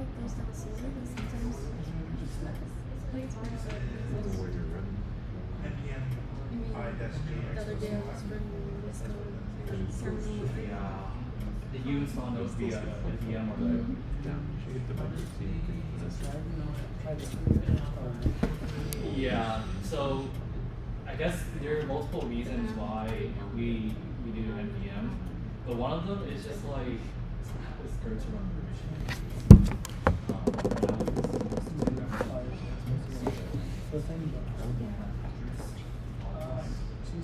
and it just so turns out it is, I guess.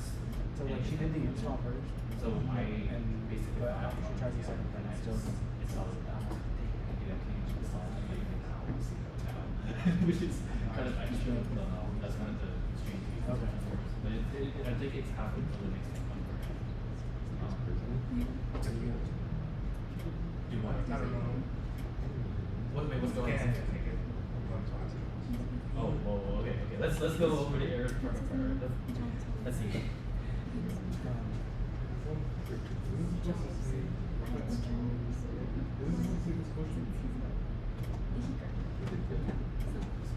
You didn't put anything for it. You see where it says we did expo and then they put an A? That's the name of the app. You only put expo in there. So that should be fine. You just have to remember name. You're initializing an expo project. So you did, what was your command earlier? You didn't put the name, so it's asking for the name.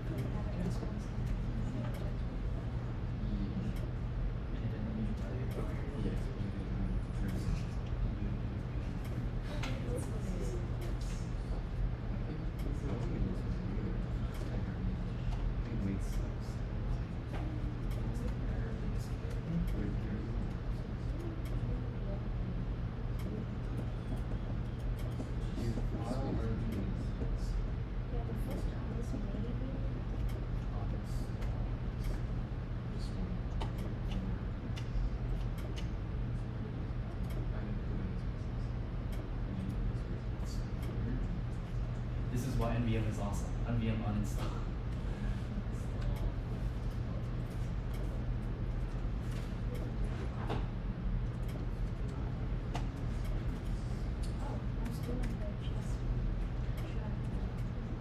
You did run that kind of No, it doesn't. It should just NPM that I-G. why did it return this? It already exists.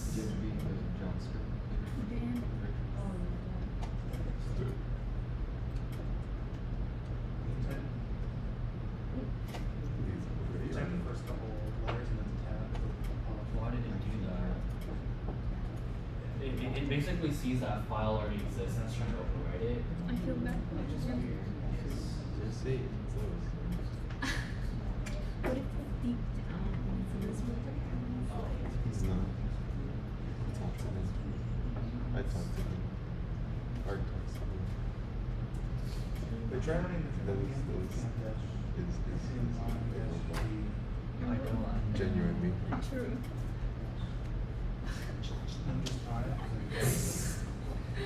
Did you see the project requirements there? RMRF. No. Not working at all.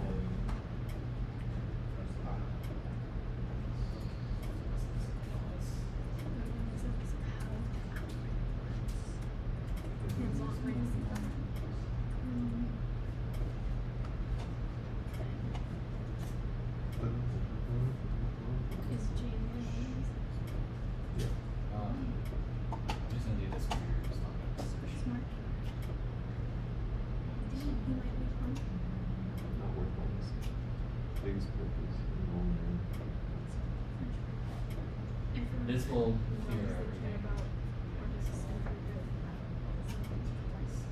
So it should be set. It would help, of course. Yep. Okay, now trying to understand that, Now, again, let's install.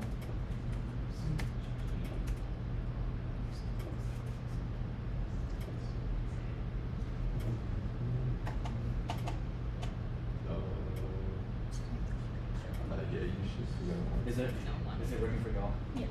okay, close, I'll show them that, try to understand. And it's still running. Oh, I remember this error. You have to turn on something. So you should go to the like perform instructions.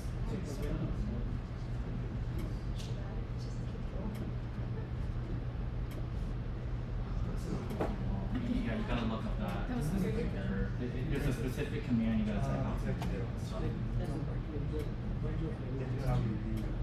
Try to desktop first. yeah. It's-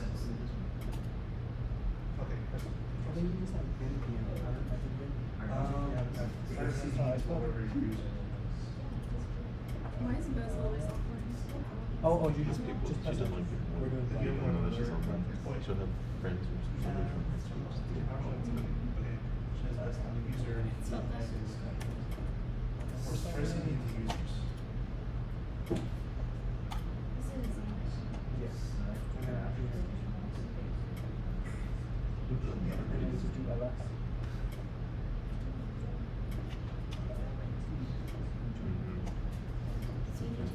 Should I Oh shoot, we're in System 32. You don't want to be there. That's what it is. System 32 is your system directory. It has the source code of your OS. You don't want to put your note stuff in there. That's probably why. Oh shoot, you gotta change to your desktop. So. Okay, now we're good. And then I'm trying to export it. Oh, this is administrative. Oh my god. You're actually like, Desktop. Alright, you want to not get that? Yeah. Is everything working now? Right. Kind of all those steps, so you can get those, now we're up on. so we just Alright, cool. Thanks. Oh, my bad. Or, it's not recognizing. just like Yeah, that's fine. since that VS Code. It's the same. Cannot be loaded because running. Oh, good thing that I just did that one. You lost the unrestricted? Yes. Is it working for you? Alright, so.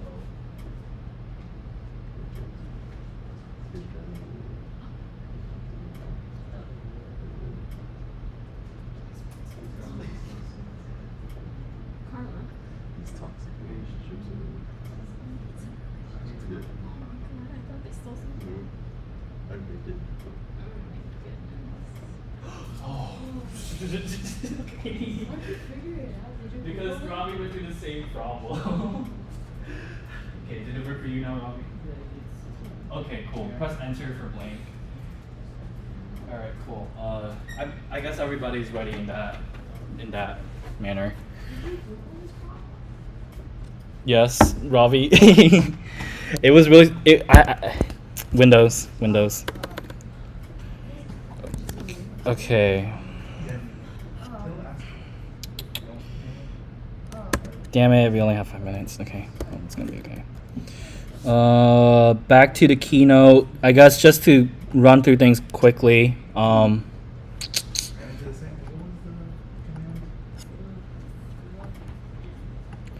So you basically have to reopen your text editor in this environment. So you want to cd into the name of your directory, and then you want to open your text editor there.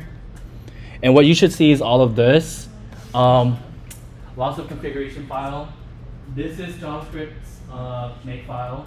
This is something that's supposed to make sure that your projects don't go crazy in terms of dependencies. this you don't have to worry about. This you don't have to worry about yet. App.js is what we want to focus on, but we're gonna do something else. What was the command again? Was it code space dot? Yeah, code space dot. Code means VS Code. Dot means open at your current directory. Okay. So last step, make a folder called src. And then inside of src, you want to make a file called we'll just call it long component.js.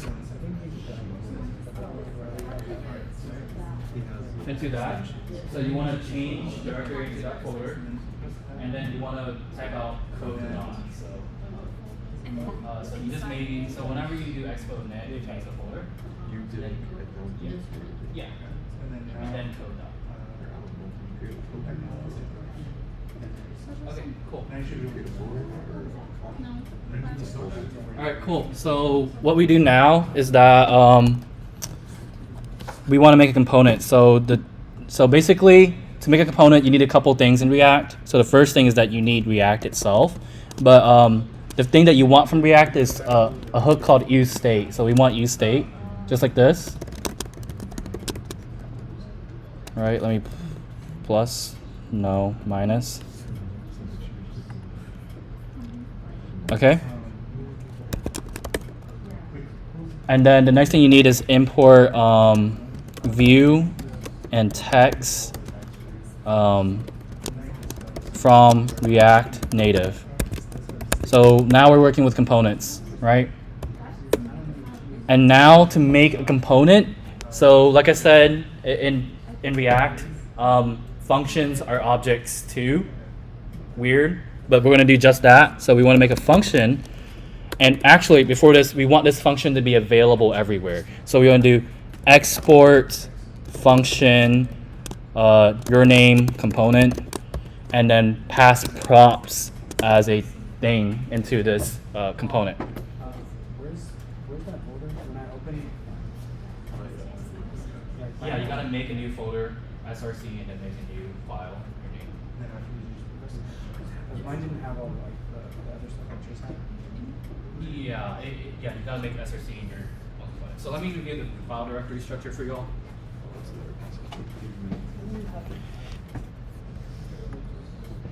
Okay, I guess it's in terms of timing. I don't want to hold y'all forever. I mean, we may have to go over, but if y'all need to leave, then feel free to do that. But I do want to just show y'all React. So what's the difference between doing this and then doing like const long component props and then doing the arrow function? It's the same thing. Same thing. And then at the end you just do like default export. It's the same thing. Yeah, I forgot to default export.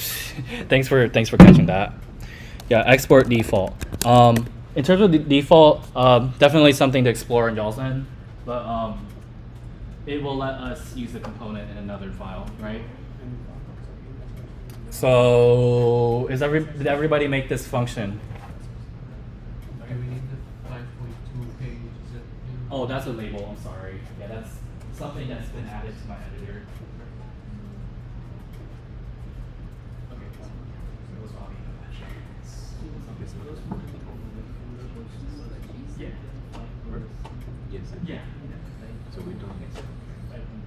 Yeah. Don't type out the 5.2 stuff. It's just performance profiling on Gotcha. my stuff. Yeah, Okay. Why do we make an src folder? So basically, you don't want all of your source files existing in your root directory, because the way projects are structured, this is actually another low-key thing that's not well discussed, is that all configuration files and cloud stuff and weird editor environment voodoo stuff exists in the root directory. So your source code should rarely be here, right? Because we don't want those things to intermingle, right? So a lot of developers typically make an src folder that contains all that stuff in there, right? Typically it's also just cleaner. It's cleaner. Yeah, you don't want to see you don't want to be like, where's that file? Right? So the very next thing that you want to do is you want to return. Did you create the source file? Yeah, I did create the source file. How did you create You should. So in the source folder, you want to click on this new file, and then you want to name it. Let me just walk over. You create the source file. It's not really dream. So I mean, I do. you want to make a new folder, and that folder. Oh shoot. You don't want to it's not enough time. So you want to be outside. Click outside and make sure create a folder. Yeah, I know. And then you want to name it SRC. Like 2 hours, 6 months. But That's the one I got. I hadn't even read your These files. Yeah. Sleep right Oh, when you you can't came do home. I didn't write it down. What did I do yesterday? You went on Okay. friends? I'll try to wrap this Yeah, I up would- ASAP. But all right, cool. So so inside of your component, there is one important thing that you must do in React. You have to return, right? You have to return.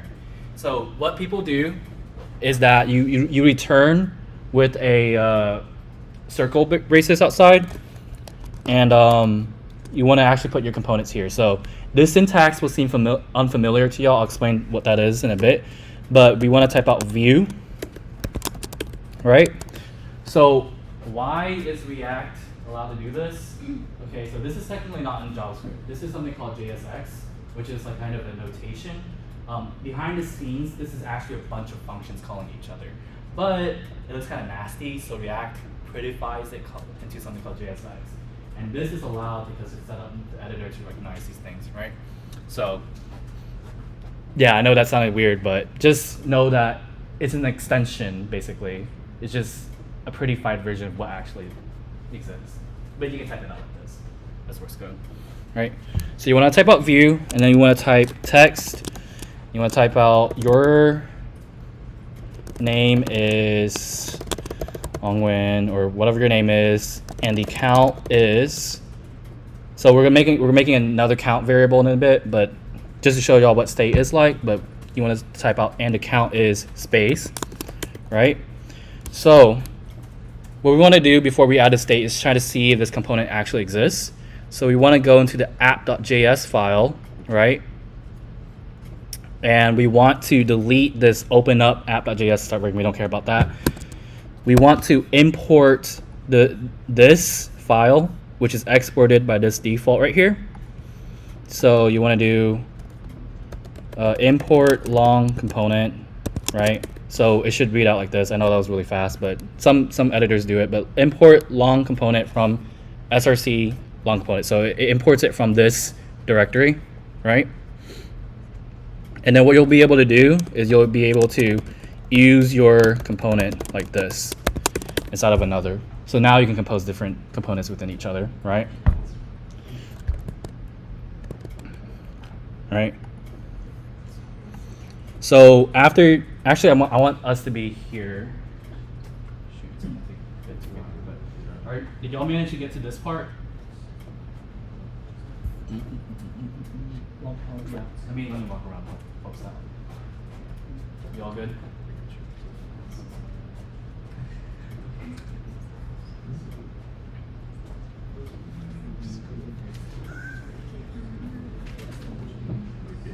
You have to close it off with text as well. Right? Anything, you want to, your name is not making this and the count as well. Or the count is like the CO you do it.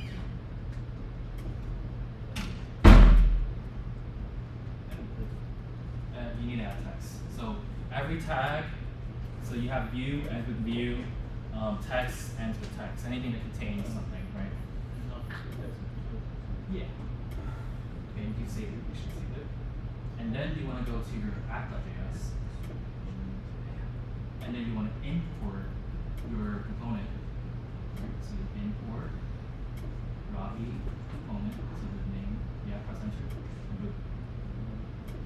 And then you have to add your component in there. So you want to delete that text line, and then you want to do Ravi component to start it off.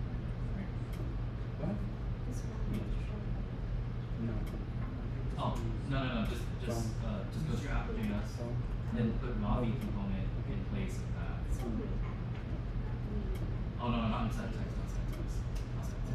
So delete the text line, just delete the text in general. So you're using your components. So you name your component Mavi component, right? So go inside the Mavi component.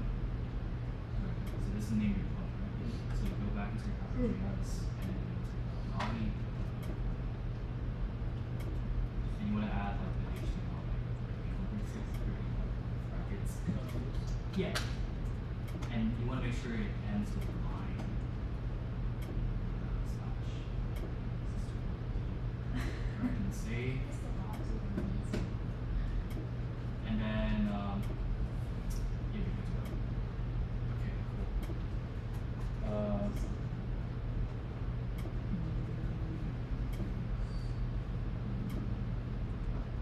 Yeah.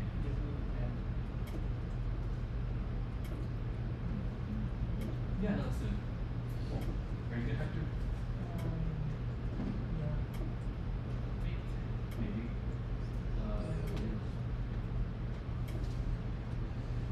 I'm sorry. And I just want to launch it down. Yeah. Is this giving the whole file? Just wait. Okay, so basically, go to Ethan.js. So Ethan.js, we made a component called Ethan.js, right? So this is the name of this, export default. This is the name of this object, right? So you go and make sure you save it. And then you go to JS. Ethan, source of Ethan is the name of the file. The Ethan component. Oh yeah, I guess you discovered a feature of default. Whenever you import a default, you can do whatever you want. So that's why you're able to name it Ethan component like that. Oh, yeah. So now you're definitely exploring some sides of default exports. That's for sure. Are all of y'all good? Okay. Are you good up here? Yes, sir. Okay, cool. Thank y'all are speeding through. Okay. Are you good, Juan? Yeah. Cool. All right. So last step. How do you see this on your phone? So before, if you've been to the Moby React workshop, you were able to just do it on the website. But now you'll actually get to do it on y'all's computer locally. So open up your terminal where it is, and then you want to do yarn start, right? So this is a new command. And when you have yarn start, y'all should see a generated QR code. Oh. Oh no, I forgot to do that. Yeah, this is another JavaScript thing. So let me Control-C this.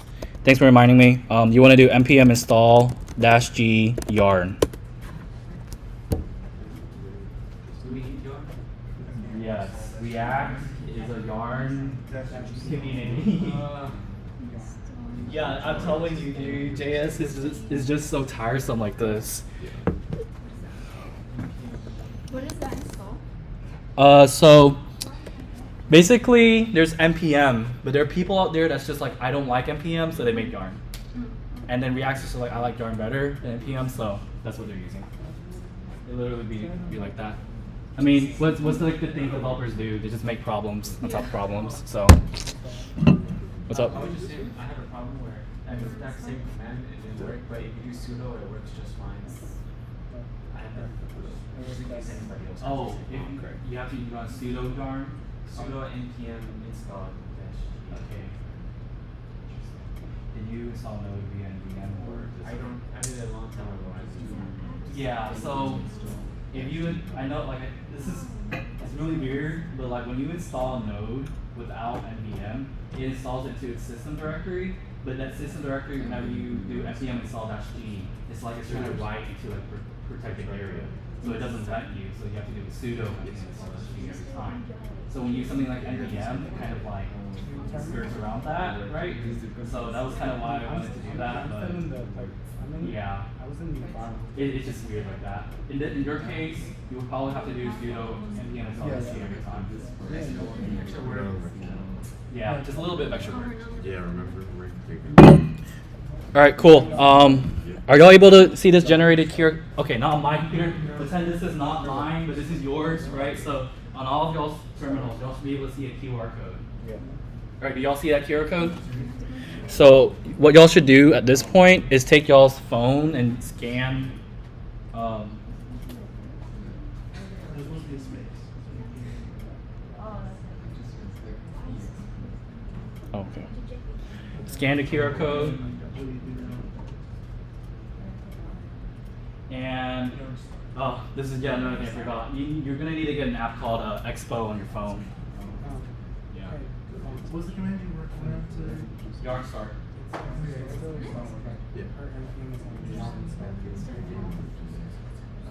You did yarn? Name and then the sexy. CD is sexy. Oh. Yeah, that's what I see you do, but it works without it. Oh what? Yeah, the Expo. It looks like a triangle. Yeah, Expo Go. Expo Go. Oh, I think No. How did they do that? Okay.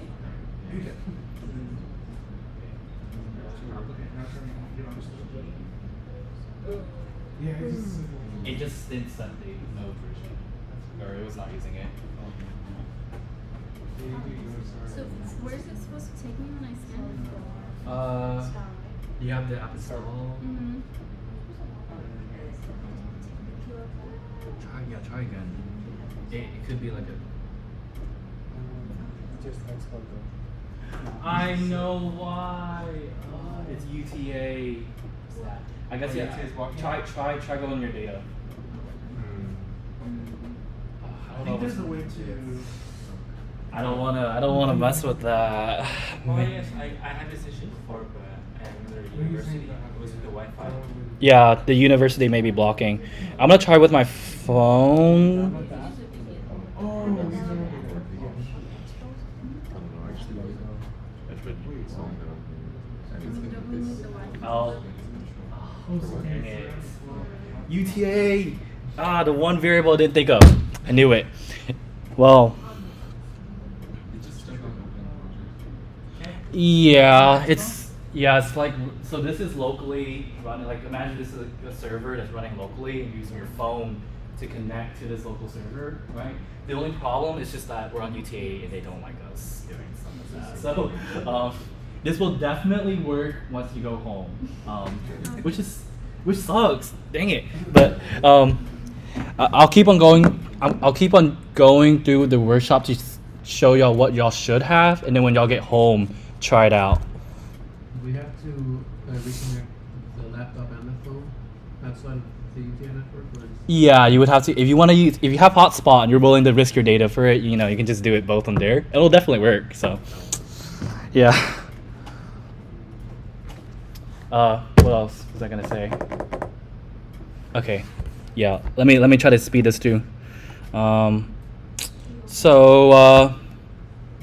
How do you add props to components? So you want to do props is equal to, you can give it something like, what is a property of me is awesome, right? Hopefully this works. But anyways, I don't think that's how it works. It's an object. Yeah, it's an object. Yeah, I was gonna say I don't think that just works.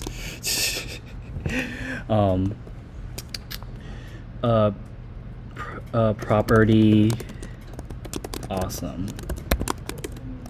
Okay, so I know this looks pretty weird, but this curly brace outside is it lets you add JavaScript in line with the JSX, which also sounds really weird. But just so you know, the only way we're able to do regular JavaScript with this weird HTML syntax is if you add curly braces. So when I set props equal to something and I wanted to add a JavaScript object, I had to use curly braces to kind of let me do that, and then I use another curly brace to set up an object, right? So inside of my component, I should be able to do your name is Longwin and account is and I am, and then you want to do curly braces to access the JavaScript, right? Props dot, property, like that.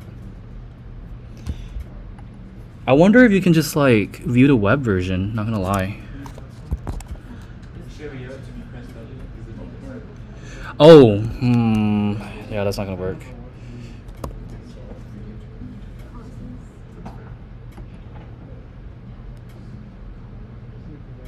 Oh yeah, you just press W. Press W. So in your terminal, press W and open that up in your web browser, which simulates a little bit of the mobile experience. Oh, jeez.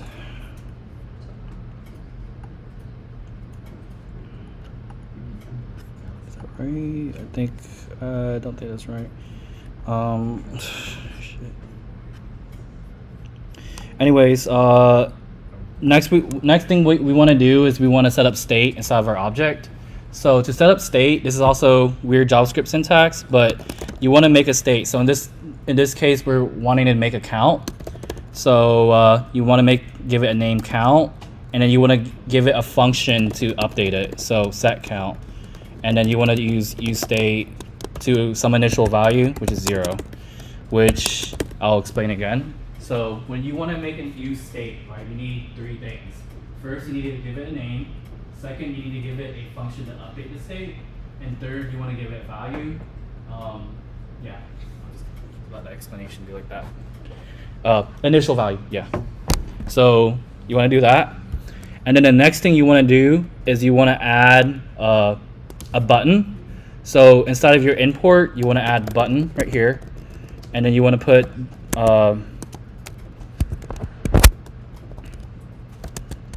button right here, and you want to, it's a single line like that. And then in their button, you want to give it a title, which is a prop. So title is the name of the button, it's the text inside.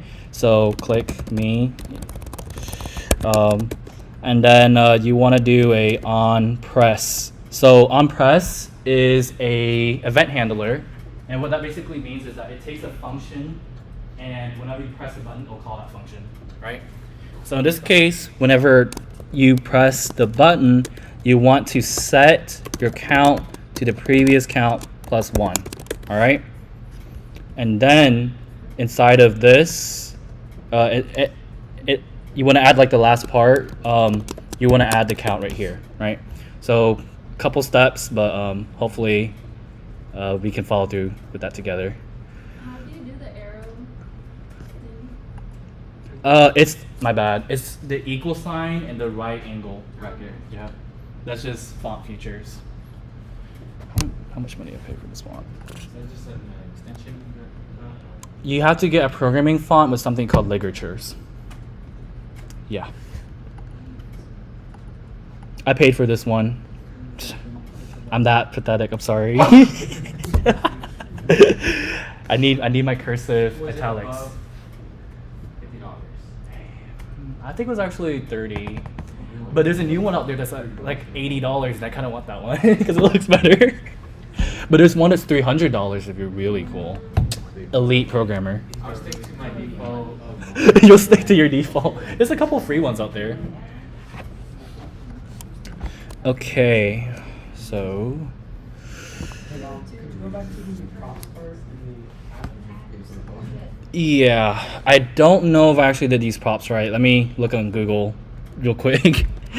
React props. When you forget. Nope. That's not it. That's also not it. This is old. Oh, I'm not very smart. Okay, so you don't specify it like this. You just want to do it like this. So basically, or actually like this. Like let's do it like this. So basically, each item is a prop. So description dot title, other title. So basically, this will turn into an object, and then whenever you get in here, you can do this props dot description Longwin, props dot other description, and then what else? And props dot what else did I put? Oh, whoops, title. Okay, title, other title. So when you go back to web, if I don't remember where that was. Shoot. Yeah, there you go. All the props are there, right? So basically I pass in information from the parent that's able to add like information there. Notice that all the props have the same values, but the state is different and is able to be changed over time. And that is the basics of React. Awesome. I feel God now. Can you post it on Code School? Yeah, I can post this on a quick GitHub.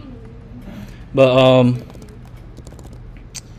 yeah, this is essentially it. Y'all can do this right now if y'all want, but I'll post this up right now actually. Chrome. We're good. Like that's pretty much all I was hoping to cover. I was hoping to do software testing, but out of scope at this point. Thanks for staying after for so long, y'all. I mean, I really apologize. I didn't mean to do that, but It's okay, dude. all right. Also, the recording should be up soon for it, so if you want to go back over what we went over. React workshop. I think next time just have us all have all the stuff installed. Yeah, I kind of forgot certain things like the Expo, CLI, whatever. I was hoping to do to run into the problems ahead of time. Like I knew that whenever y'all would install -G, something would happen in Expo CLI. I just didn't expect all the different ways it could be. But that's part of the that's part of Murphy's Law. My bad, Hussein.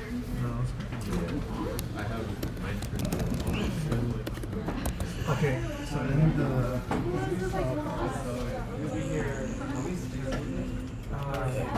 I'm always gonna be at the Oh, right. So Thursday. Javier. Yeah, You're you the only first one time. that has not attended both of the sessions. Yeah. So I don't know how you want to handle it because Oh. I wasn't in charge of that. Yes, we What did Maria reach out? Did Maria reach out to you, or Chandra reach out to you? No, it was in Discord, this guy with this kind of anime picture. Oh yeah, it was Chandra. Chandra? Okay. Chandra. Okay. He will catch you up on the GitHub workshop ASAP. As for the intro activities and whatever, let's just plan that later. Okay. Yeah. On that later. It could be like next C meeting if you want. Next meeting. Yeah. Hi. Crazy. Hey Pragna.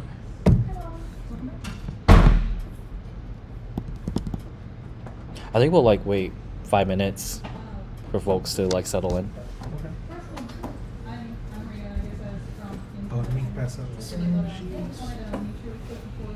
Should be ahead of us. Oh, I need to make a new stream key. I didn't know we had to get one. Each session has, I think, to have their own screen key. That's kind of annoying. Let's stop streaming. Hey Ryan.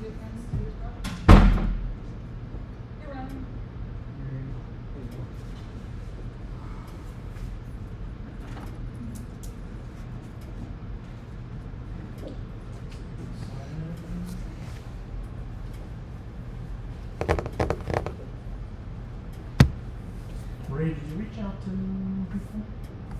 I did. I haven't heard back yet. Because Yeah. did you reach out to? Because we had Victor come to the first meeting. No, Javier came to the first meeting Today. today. Yeah, he was here in first meeting. But I don't know. And Ethan